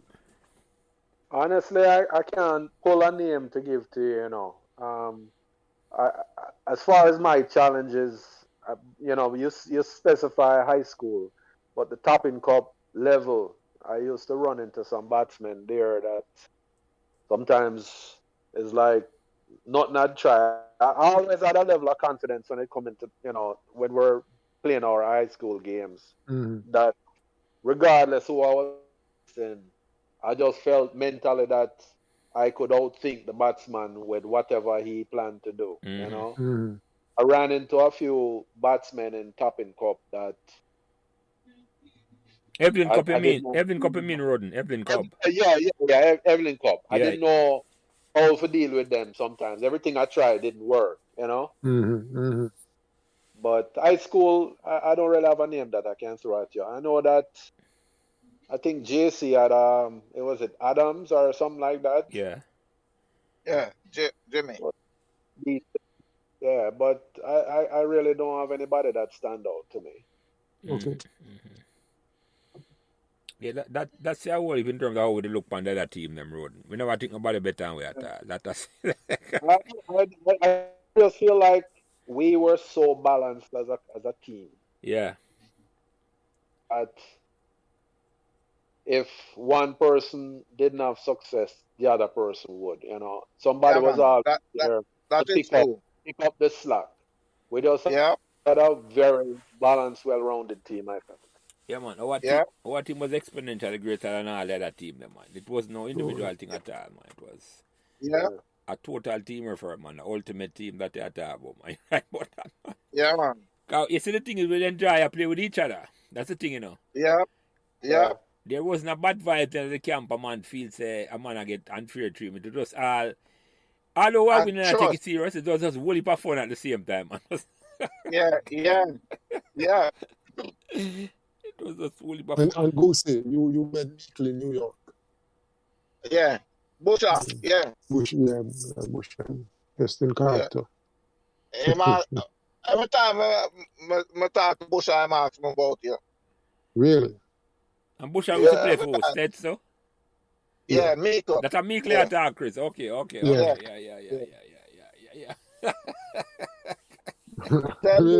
Then bowl a delivery to you, and when I square cut him, and him said, catch him.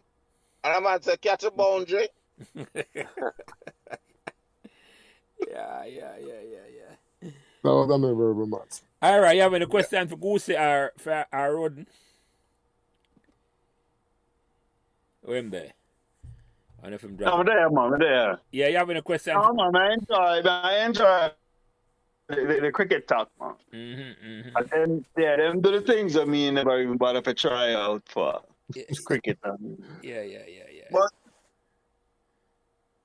But where's the Goosey? Prince, during that same year, you know, at Sports Day, you know, Prince. Yeah. Every event that I run that year, 1980, His second week coming out. Yeah.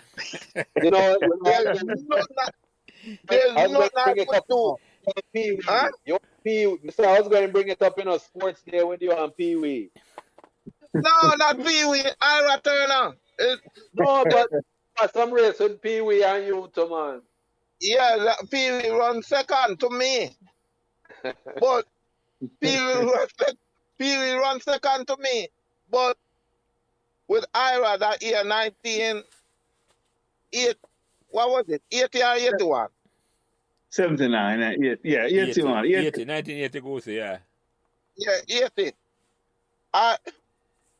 There's no, at one time, there's nothing I could do for beat Ira.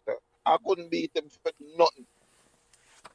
At one time, I think it's either the 3,000 or the 1,500, Prince. 1,500. I think you have it, Goosey. Yes, and when we reach the top of the stretch, I'm gonna start forward down, and I hear the crowd, I say, oh. I'm gonna say, yes, man, I win this race now. All of a sudden, I just see the big chest just run past me, you know, man. Ira, lean. And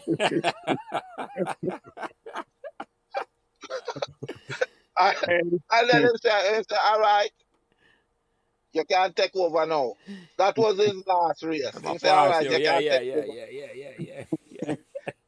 You know, say, choose sports day, you know, the dread ambush me too, you know. And he said, there's no way you can perform this way for sports day and don't represent the school. He said, I forgot champs.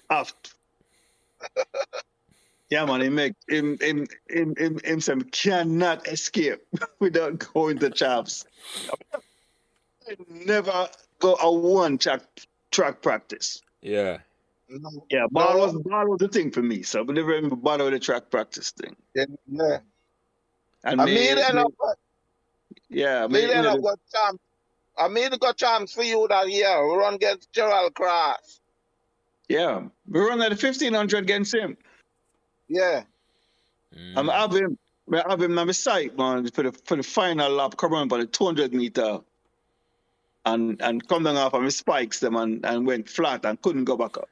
Yeah. But he may escape, man. But you know, they never don't want to destroy him in career, because when he beat him, he would have stopped run. Yeah. So Rhoden, you had mentioned say you run 800 meters. You never have an ambition to like about champs and all them thing there, or that No, I did it sports. Like I did the first farm or second farm. I did because them did have it breakdown class 1, class 2, class 3. Yeah. And 800 sports day class 3 when I did come. But running, even though I'm doing it running there, but like I said, we used to compete in everything up Avondale. Yeah. To run, leave everybody at the race around the block. But never really pursue track. Yeah. Doing it. Rather than sports day occasionally, we never really pursue track. Yeah. All right, I'm going to ask some more questions now. Yeah, go ahead. Go ahead. No, you go ahead, Rhoden. Another guy that lived Avondale, Lloyd Phillips, him used to the track as well. Yeah, I remember Lloyd. Yeah. Lloyd was in our year. Lloyd used to run as well. He was a sprinter. Lloyd sprinted. Yeah. He was a sprinter. 100. Yeah. And you were in what house, Rhoden? Garture? I believe it was Wardhouse, you know. Wardhouse. Rhoden was in Wardhouse. Okay. Wardhouse. Iron, I got sure, yes. Sure, yeah. And Cheddar and Sanders, I was in Sanders. Rodney. Yeah. Rodney. I was in Rodney, yeah. All right, let me ask you another question now. And you take that one your first Goosey and then Rhoden afterward. What the best learning experience you get from Meadowbrook? The best learning experience I get from Meadowbrook is to be punctual and be honest in everything I do. Yeah. Like, my farm teacher, Miss Laidlaw, and Miss Bell Davis, I've never late for their class. I've never late. and never absent. Those two classes, I'm always there. Yeah, so I used to look up to those two teachers a lot. And Mr. Margaret also, Yes. they teach me a lot. But you know some friends, there's a guy, that we we have not mentioned a lot. You see, Timanwa Yeah. was a guy that I used to look up to. Yeah. I used to look up to Timan so much because when it when I used to get like maths questions and them thing, it's Timan I got to. Yeah. Timan used to Timan used to teach me a lot about maths, school and a whole. Because sometimes I I used to like down by the fence. And Timan, I used to go check Timan in the library. And Timan used to take time out to teach me when I couldn't understand certain things.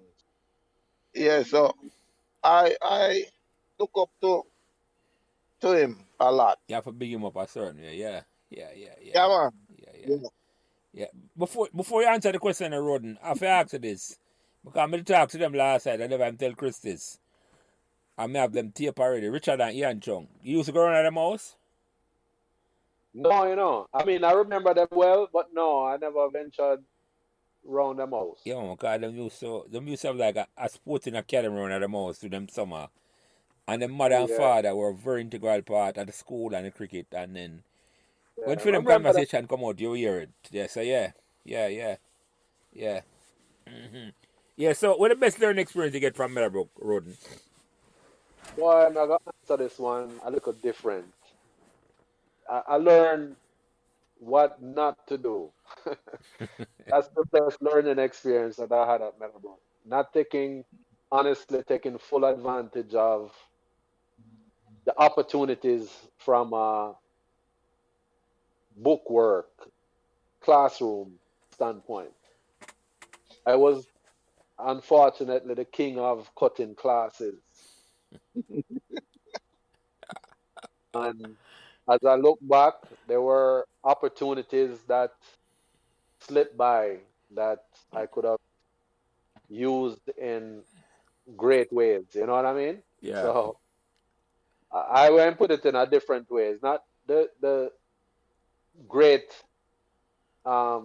experience is the lack of. I learned actually after the fact that you take full advantage of the opportunities when you have them. So through negativity, I learned the positive side of that negativity. So I'll leave it like that. Yeah, well, I'm going to put that differently because Richard and Ian almost said the same thing last night in terms of say, I mean, I'm the same boat like yourself because when I took O levels, I two subjects, I never take schoolwork seriously at all, Rhoden. I did two subjects my pass, that's why I never repeat fifth form and all the way there, so I kind of know that. The same thing Richard and Ian said because they wanted to come back on Meadowbrook, but because they never did well in the O level first time, my father said to send them go foreign. Them talk about it on podcast for the same thing. So yeah. So I know what you're talking about. But what I heard. I know about places that Meadowbrook people never see because me find all of the spot them where me could have just cool. You could hide out, yeah. Yeah. Yeah, man. Run on the back road, I'm at top. Yes. Yeah.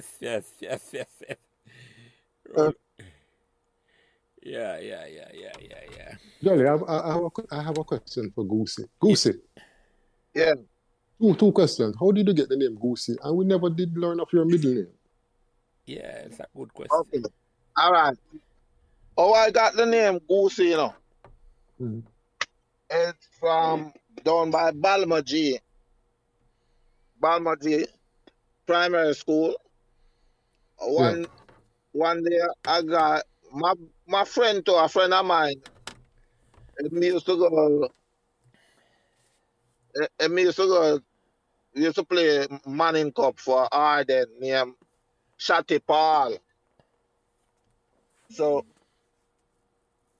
we was cooking the day and was cooking, so them say, them go and give me 2 dumplings. And I said, no, I don't want 2 dumplings, I want 3. And I said, and them say, you can't eat 3 dumplings, your neck long like a goose, like a geese. And that's how I get the name Goosey. Yeah. And that stick. Yeah, it just stick. Yeah, yeah. And the middle name? Uh, Drake. That name, one of the best school batsmen I've seen. oh, One of the best schoolboy batsmen I came across when I played course that first year was a guy by the name of Frederick Redwood. Redwood. Yes, yes, yes. Yeah. I remember him, Yeah. Chris. I remember. Music of Wood Right. Yeah, Frederick Redwood. Right. Yes. Yeah. Stylish. Yeah, look like a policeman, big and Right. thick. Right. Strong. Yeah. Timing. Hit the ball Yeah. hard. Excellent footwork. Well balanced. Well balanced. Yeah. I'm used to put a little Right. medium pace, so I know exactly where you're at, Chris. Yeah. Right. Yeah, So yeah, I remember I used to call him Freddie. You know. Freddie, yeah. Right. Fredo, I'd call him Freddie. Fredo. Right. Well, I call him. I refer to him as Freddie. Not to his face, but you know, whenever I think of him, Yeah. it's not a popular name. No, it's not. And it's not. It's Frederick is So almost like a last thing you think more than say. Right. Yeah. Exactly. So when I said Goosey is original from Meadowbrook. Yeah. From Meadowbrook. With that Yeah. name. With that name. From Yeah. Roy Fredericks, yeah. Yeah. Well, it's a good name to have, you know. Mm-hmm. You are in good company. Yeah. But you know, I always remember about you, Goosey, when you're struggling with your run-up. Yes. And I remember Mr. Here took you onto the netball court. He had gotten Mr. Gordon to make that post, the triangular base and the metal aluminum rod. He took you onto You remember that? You remember that, Cheddar? Yeah. right. And he had, marked spots where you should pitch the ball, you know. And that drill and that really improved you. And the following year you became, I think, our leading wicket taker. Yeah. Yeah. You know? So, from a novice to the leading wicket taker the following year, it just shows you how good Mr. Here was. Yeah. Yeah, you see, Mr. Here, Cheddar, Mr. Here was way ahead in terms of cricket, coaching. He was way ahead. Yeah, man. In psychology, it was bar none, man. Yeah. Inside, as Rhoden talked about, it's like, when I call you one side and talk to you a certain way, it's like him gets inside of you. I'm going to think about it in a different way, you know? So, yeah. My the talent to know to bring the best out of everybody. Yeah, man. Yeah. And that's why the team was so good. That's why the team was so good. Because he might do it as individuals anyway, you know? But he might build us with the team. Yeah. Yeah. It's like him not focus. Him never really focus on him. Focus on how you're gonna make the team better, you know. But him attack to you individually. Yes. Yeah. And that's why when you're late, Goosey, you get dropped. So. Yeah. And then you want other man try slack off with that master and talk about that, and I said no, you're not playing. So if it wasn't Mr. Law, man, if it wasn't for Mr. Law, I would never play that match. Yeah, man, I want to nice to see Trevor come on Meadowbrook for me, man. Man, that's an exactly as it goes. Yeah, man. Yeah, man. You can't forget her, man. No. Soft spoken and just easy, you know? Yeah. She never make you feel uncomfortable yet at all, or even. No. Just how she talk to you, you have to do what she tell you for though. Yeah. You don't ask nothing at all. You don't even question her, no? Oh, you don't question it. You don't challenge her. You don't feel like you want anything when she asks you to do this, I can do it, you know? Yeah. That's the respect I have to that lady, man. And it's like, I like challenge everybody, but me never need to challenge you at all. It was like, she was such a nice lady, that man. But me ask you something Yeah. about teacher. Mrs. Bramley come and talk about our biology class. We should had that Yeah. great biology presentation. Were anyone present at that biology presentation? No, I didn't do I don't biology remember in being this at the class. presentation But you hear her myself. talk I about it wasn't. though. Yeah, I heard her talk about it. I listened to the podcast. It's funny, Yeah. her aunt and cousins live next door me in Avondale, and she used to come by there occasionally. So I remember her from, outside of school, but that conversation, I don't remember that one at all. No, I missed a presentation. But I was not a biology student anyway. Not No. that presentation was not a biology student, but yeah. No, that one Yeah. covering all of the bases.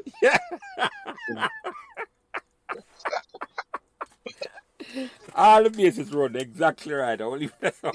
Yeah. All of the bases. I like how you put that. I like put Yeah. All right, so let me ask you. I'll take this one first, Rhoden. What life lesson you learn at Meadowbrook you pass on to your friends and family? Well, it had to do with what I was saying earlier. Is first of all, everybody that I've listened to so far that come on the podcast has shared how much Meadowbrook has meant to them and what type of environment it was. And I have to echo what I've heard everybody say so far. Meadowbrook has been like family, You go there, everybody is welcome. I don't remember anybody having any hard time just because of where they come from or where them roots is or anything like that. But always take advantage of the opportunities when they present themselves. Life only passes you by one time, Mm-hmm. and you need to seize the moment when they are there to take full advantage of all opportunities when you get them. So that's what I would encourage anybody that I would be giving advice to is seize the moment, take advantage of the opportunities, and relish in the experiences while you have them. Goosey, same question to you. What lesson you learn from Meadowbrook where you pass on to your friends and family? Just like Rhoden said, just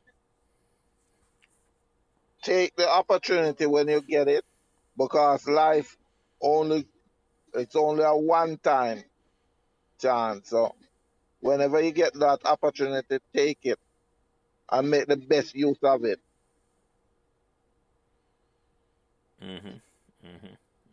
Yeah. All right, so a couple more questions, and this one I apply to all four now. I'm going to thank Ian Chung for giving me that question, and I'm going to start to ask it. But because I never ask Chris or Ira yet, I'm going to start with you, Chris, and then Ira. And Me? then No, I'll bat last. I you want but to last? All start. right, you're not opening. All right, That's a what now? we're going to ask Ira then. Since Ira been the quietest one tonight. Retired opener, man. Retired opener. Let me ask Ira that question, because I know Ira not afraid of a new ball. So, yeah. Bring it, man. Bring it. Bring it on, Ira.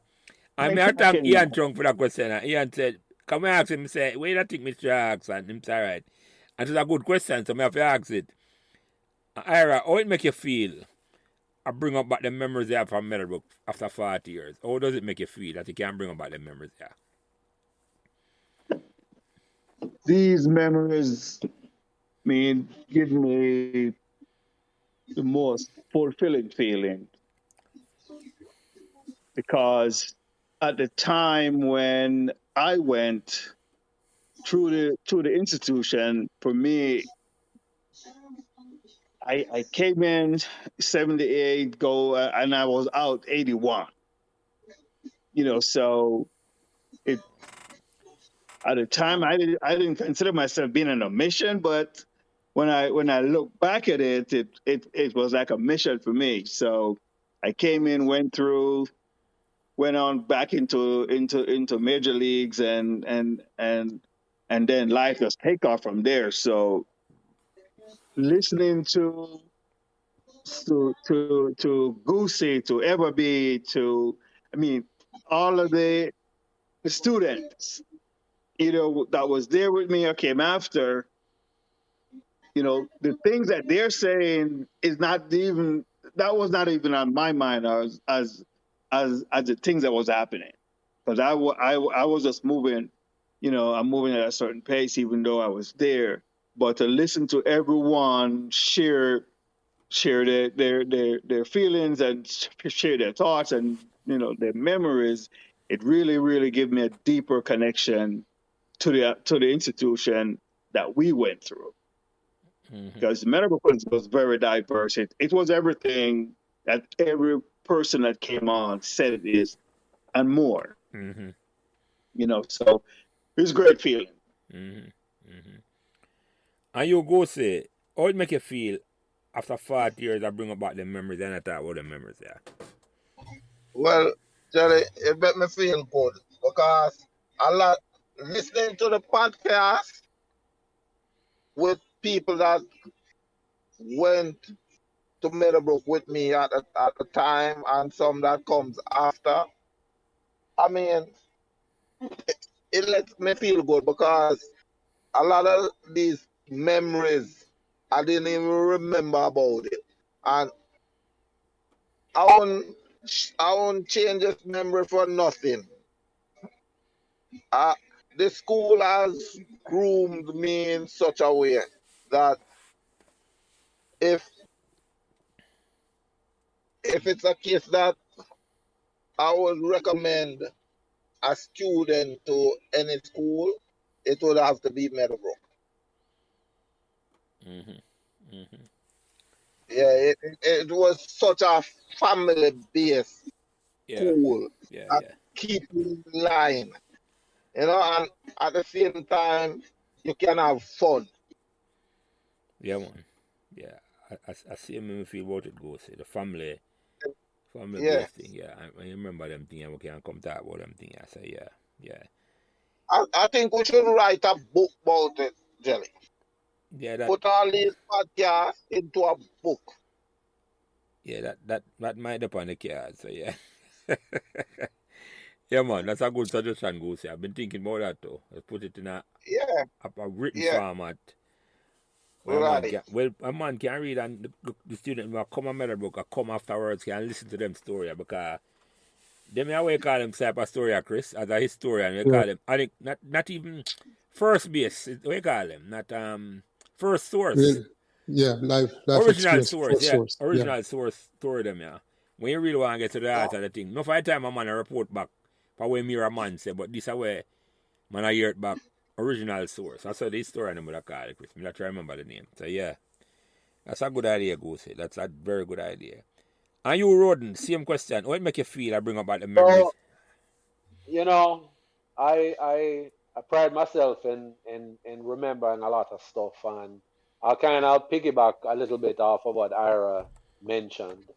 You know, um, listening to all of the podcasts, it's not. I have my own personal memories of things that happen and people that I interacted with in the school, whether it's faculty, students, or even the groundskeep themselves. Um, Reds down a bottom field and hit straight. But to hear the podcast open my eyes to things that I never knew or never understood someone else's perspective of the same experience. You know, me going through it myself and getting what I got out of it, but seeing an individual exist in that environment and had my own opinion of who that person was, and to then hear their story now shared about what their background was, what their challenges were, what the things they faced that shape what happened in that experience that we created together. A lot of them were very eye opening to me to understand some of the challenges some of my fellow students may have faced in their own experiences. That, take for instance the one I listened to the other day, Dwight Lawrence, and I'm just using that one as an example, Yeah, man. Yeah.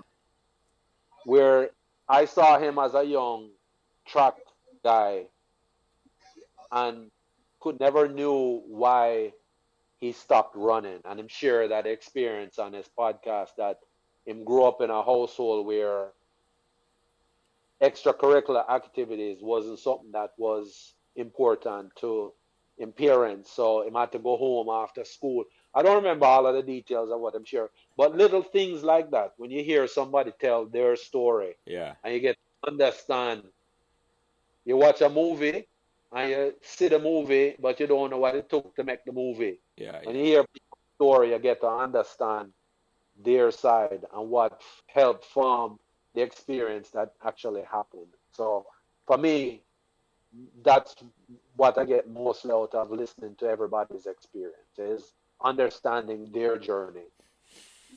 Yeah. And you realize, no two Not memory. always what I thought it was, you know? Yeah. Yeah.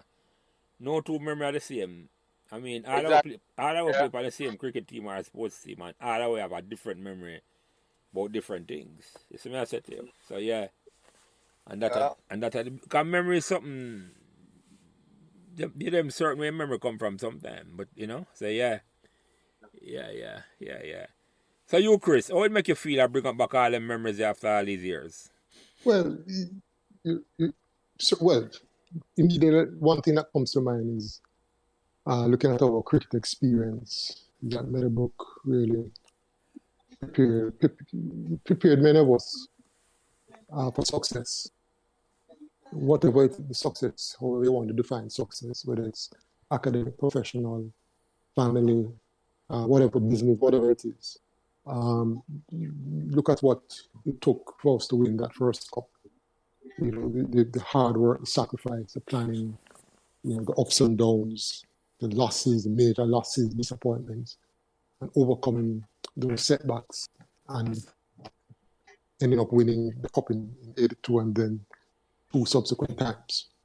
Secondly, you listen to the challenges of those of us who have been on the podcast, either personally or from observation. And you realize that, everyone has their own personal challenges as well. And in the end, everyone has value. Everyone can contribute in a particular way. And you can't judge a book by its cover. Many people look happy and confident, but have been challenging, but they are able to put those challenges aside and overcome them and achieve success. And also, you have to run your own race. You have to know your strengths and the weaknesses. Some of us matured late. Some of us were slow at certain things, better at other things. But if you run your own race and don't give up, you will reach the finish line. Others will reach faster than you, and you will eventually reach. And don't give up.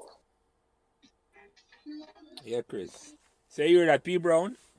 We still have a race to finish.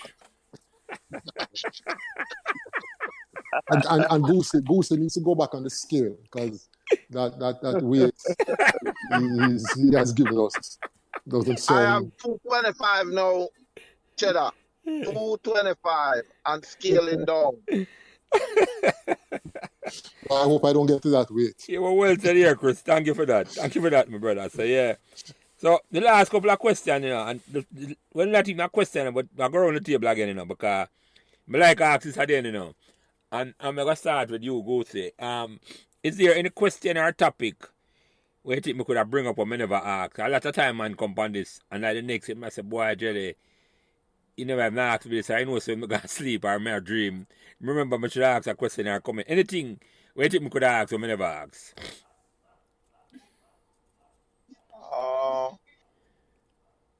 Or anything where you want to bring up. Anything where you want to bring up, but me never bring up. Put it that way, the better, yeah.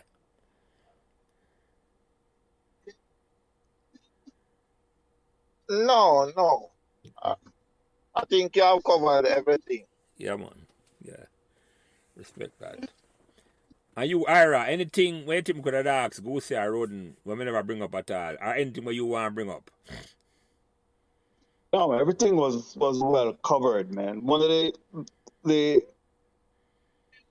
thing I would share for the group and for the former groups and the future groups, that already come on and to come on is that based on the question you asked before, we all went through different struggles, either to get to Meadowbrook or even while we were there. But while you were at Meadowbrook, you were never fighting alone. No matter what you go through, you always had the school in some capacity with you. Yeah. So it was like that's where we all belong. Yeah. From we're going from 7 or 8 o'clock to 4 or 5 when we finished playing ball or whatever. So everybody was in that space, was just so comfortable and well, feel together. So after you leave, you have to go home and do yard work and do the different things there. Yeah. Yeah. But everything was covered, Jellyman. I like when I put that there. It's like, no matter who you are, somebody at Meadowbrook have your back. Whether it's another student or another teacher. Each of us have our own individual teacher where we just can't forget. Or each individual, everybody have their own friend and them just never forget at all. We always have them back. Always. You're right about that. And you, Rhoden, anything where you think we could have bring up or we never bring up, or any comment where you want to comment on, the floor is yours. Well, just share a little bit more of my own personal experience. I don't know if anybody knew, but I was also in the cadets from first farm to third farm. I was in the drum corps with Foster and Andrew Earl and Jacobs and Dave Jackson. Neville Foster was actually my neighbor in Avondale for a while as well. So that also was part of what shaped some of the discipline that I gained is through the cadets. It's just that at third farm I had too many things on my plate, and my father told me I had to choose one thing to let go, and that was what I chose to let go because I want to stay in sports. Yeah, I did. And the other thing that I want to mention, I don't want you to feel it went unheard. Your introduction and the kind words that you shared about me, I want to tell you it's very much appreciated. I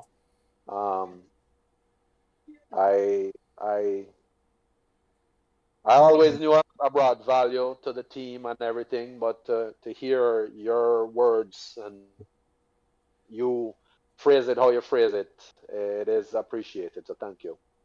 Yeah, man. You're welcome. You're welcome, Rhoden. You're welcome. And those words are from my heart because, as I said, you were the ultimate professional in the team, man. It's like you kept it. Yeah. Coming up. Yeah. So, Chris, same question for you. Any question or top waiting when we could have bring up or we never bring up or anything we want to ask? No, I'm fine. Everything has been covered. Yeah. It would be good if we could have a reunion match.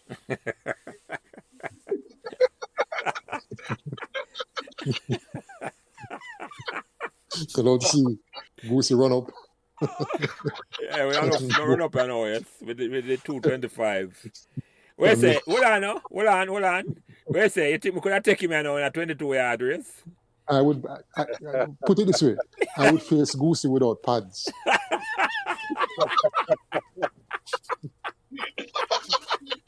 That coming from the man that is of the protective gear. I don't know. Yeah, man, one who introduced ultimate protective gear road. Yes, exactly. Exactly. No part or no helmet you don't need female or Chris. None of that at all. Exactly. Only a box. Only a box. You're not as strong as juniors at all. You know, make out a steel, yeah. Chris is exceptional. And that's how I just to protect them somewhere anyways. Because, yes. Chris is exceptional, man. Chris never seen anyone like that.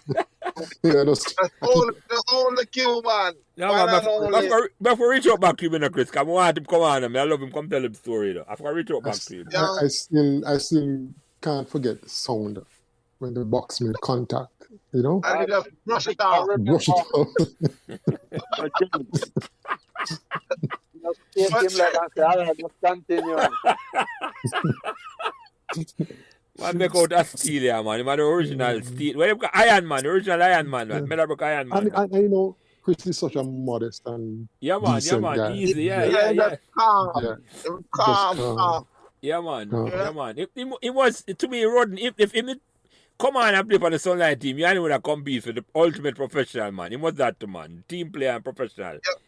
Yeah, man, him calm, man. It was that, man. Calm. He will give everything 110% the same, man. No Very- fuss or not, man. Yeah, man. Very, very decent human being. Ultimate team player, Yeah. that, man. Yeah, Yeah, Chris. Yeah. Always fun to be around yeah, Chris, man. man. So, when he was in the same year, Oh, Chris was a year ahead of Chris, me. a year Was that ahead. ahead of him? Yeah, you're Yeah. ahead of. Yeah. Yeah. Anyway, You know, Jen, Jen, yeah, go ahead. you know, you can't start another race until you finish the current race. So that's going to be a problem. All right, well, I'll wait for people to finish the race. It's all right. I'll wait for you, Still bro. have to find a stopwatch. Yes.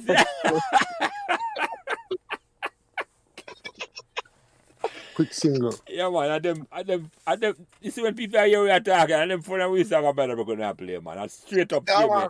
And I go to the Yeah. training ground and I laugh and I do the work same way, man. That's how it works, man. Yeah, man. Yeah. Same, Yeah. man. That's same, man. So then it's a special podcast. I just so but that one is nice, man, because we talk from a sports perspective. All of we play sport and all them things. So yeah. I have a quick question for Chris. Yeah. Yeah, go ahead, Rhoden.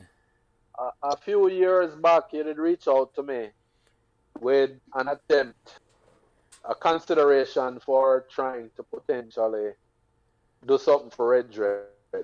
And honestly, it didn't really go anywhere. And there was, if I remember served me right, somebody that was helping with the possibility of organizing had passed.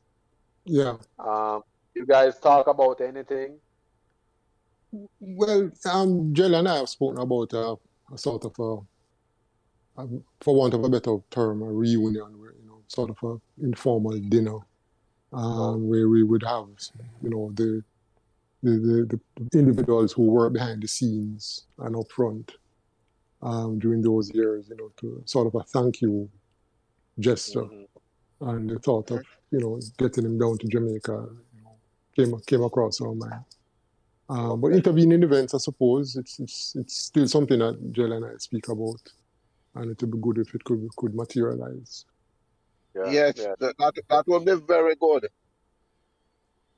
Yeah, that would be good if we can work on that. That is something where I am Yeah. interested in for the same. So There's a lot of support services that went on behind the scenes, yeah. played a key role, Yeah. We had the union, they had teachers such as Mrs. Bromley and, Gerald Bell Davis, Rory McGregor.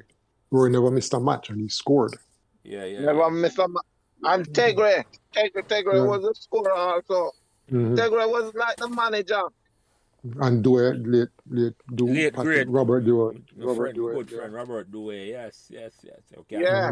Those guys, Yeah. those guys would have recorded every ball. So Yeah, they- man. they- Yeah, they man. would have memories of certain balls that were delivered. Yeah, man. Yeah, them would be Yeah. like, if they do it there, man, could I tell you the scoreboard out I made maybe, Chris? Yeah. Yeah, Dew was a man who followed racehorse, football, cricket, Yeah. track and field. Yeah. Everything. It was an all-rounder. Mm. He never played any. No, I've never played him, but it was the ultimate all-rounder. You're right, Goosey. Yeah. You're right. Yeah. So we have some unfinished business, Yeah. and so time is of the essence. Yeah. Yes, not everyone is. I mean, all of us are over a certain age now, Mm-hmm. and those teachers will be ahead of us. Yeah. And we're living in uncertain times. Yeah.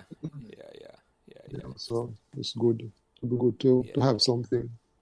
It would be nice. It would be nice, Rhoden. We always say, I just said time we say, and as Chris has said, we don't have much time, but we always say, but if something not gonna work, we would definitely definitely make everybody know about it. The people them where, you know, some look on it. So we will see. Yeah. We will Okay. see. Yeah. We'll see. But may I ask you the last question though? And this is just a Goosey and Rhoden. And Rhoden, you take that one here first. What made Meadowbrook magical? For me, Meadowbrook has always been, during the entire time that I was there, a place that felt comfortable in the way that whatever it is that I wanted to pursue or try to achieve, I had the opportunity to go after it. So it was an environment that allowed for you to thrive in whatever it is that you wanted to try to thrive in. So that's what made Meadowbrook, along with all of the fellow students and faculty and everything, but the entire environment of Meadowbrook was just uplifting and encouraged lots of opportunities. So that's what made it special for me. Yeah, man, I think the motto define that, Roden. Let your light so shine. Let your light. Absolutely. Absolutely. Yeah, Absolutely. man. Yeah, man. Yeah. There was nothing that you could come across where if you had the desire and the want to, that you couldn't go after it in that environment. And Goosey, same question to you. What made Meadowbrook magical? Yeah, the teachers, the students, and like Roden said, whatever you wanted, the opportunity was there. So anything you wanted to do, you had that opportunity to do it. That's what make it so magical.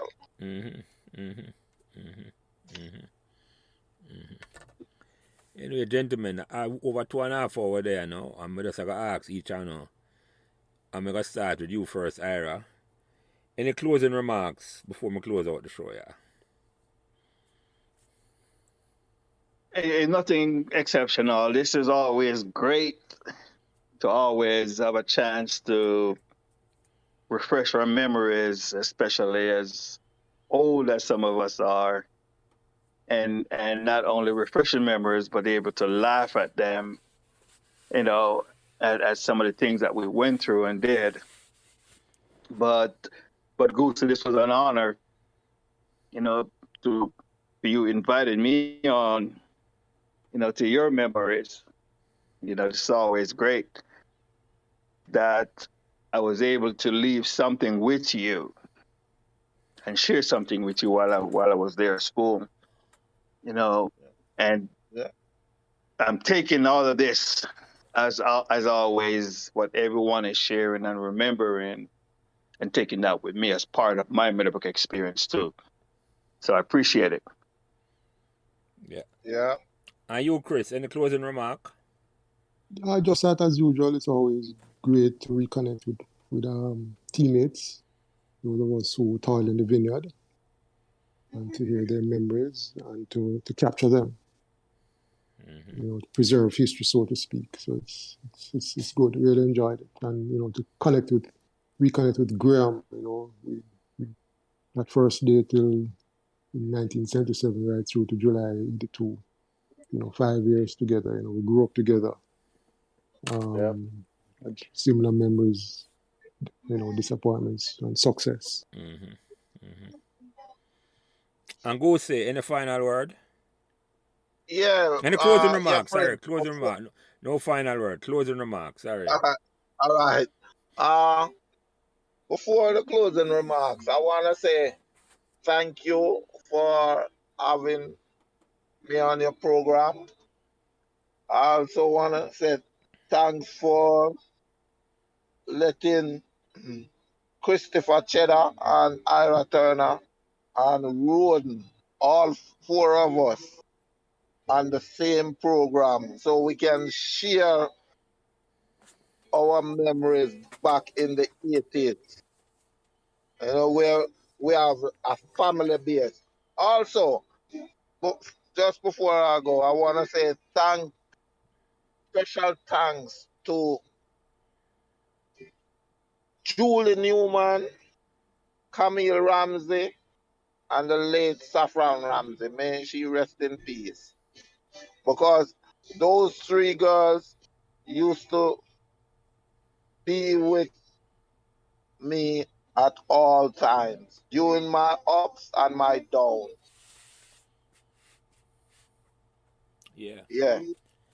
Yeah. They will hear this when it's go say, yeah. Are you Rhoden any closing Well, remarks? yeah, I'd just like to say thanks for having me on. Just the opportunity to come on and share, this experience and talk about the memories. I've been listening to the podcast, as many of them as I can when I can, and they have been all been enjoyable. So I appreciate being given the opportunity to be a part of it. So thank you for that. And as Goosey mentioned, I'll echo just to share the opportunity with Cheddar and Ira and Goosey and yourself. It was a lot of fun. So much appreciated. And I get the kind words that you shared.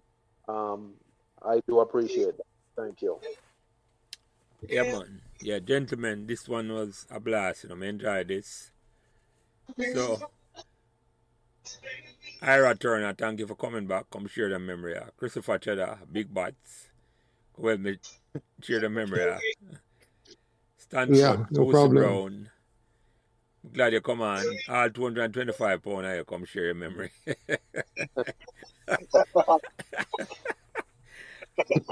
And Graham Rhoden, thank you here, sir. And God bless you all. And God keep a blessed Meadowbrook because we come from a blessed school. So, let me say it that way there. So, I said to you, so I'm glad we can share the memory and talk about them after 40 and still laugh about them and still laugh with another. And that's a good thing, So, Yeah, definitely. Keep it going, Jelly. Keep it going. Yeah, man. Yes, one love, gentlemen. Thank you, Yeah. Take care. Thank you, man. Have a good night. Good. Have a good night, my brothers. Yeah, Yeah. man. All right. All right. Yeah, Same man. to you. Cool. Yeah.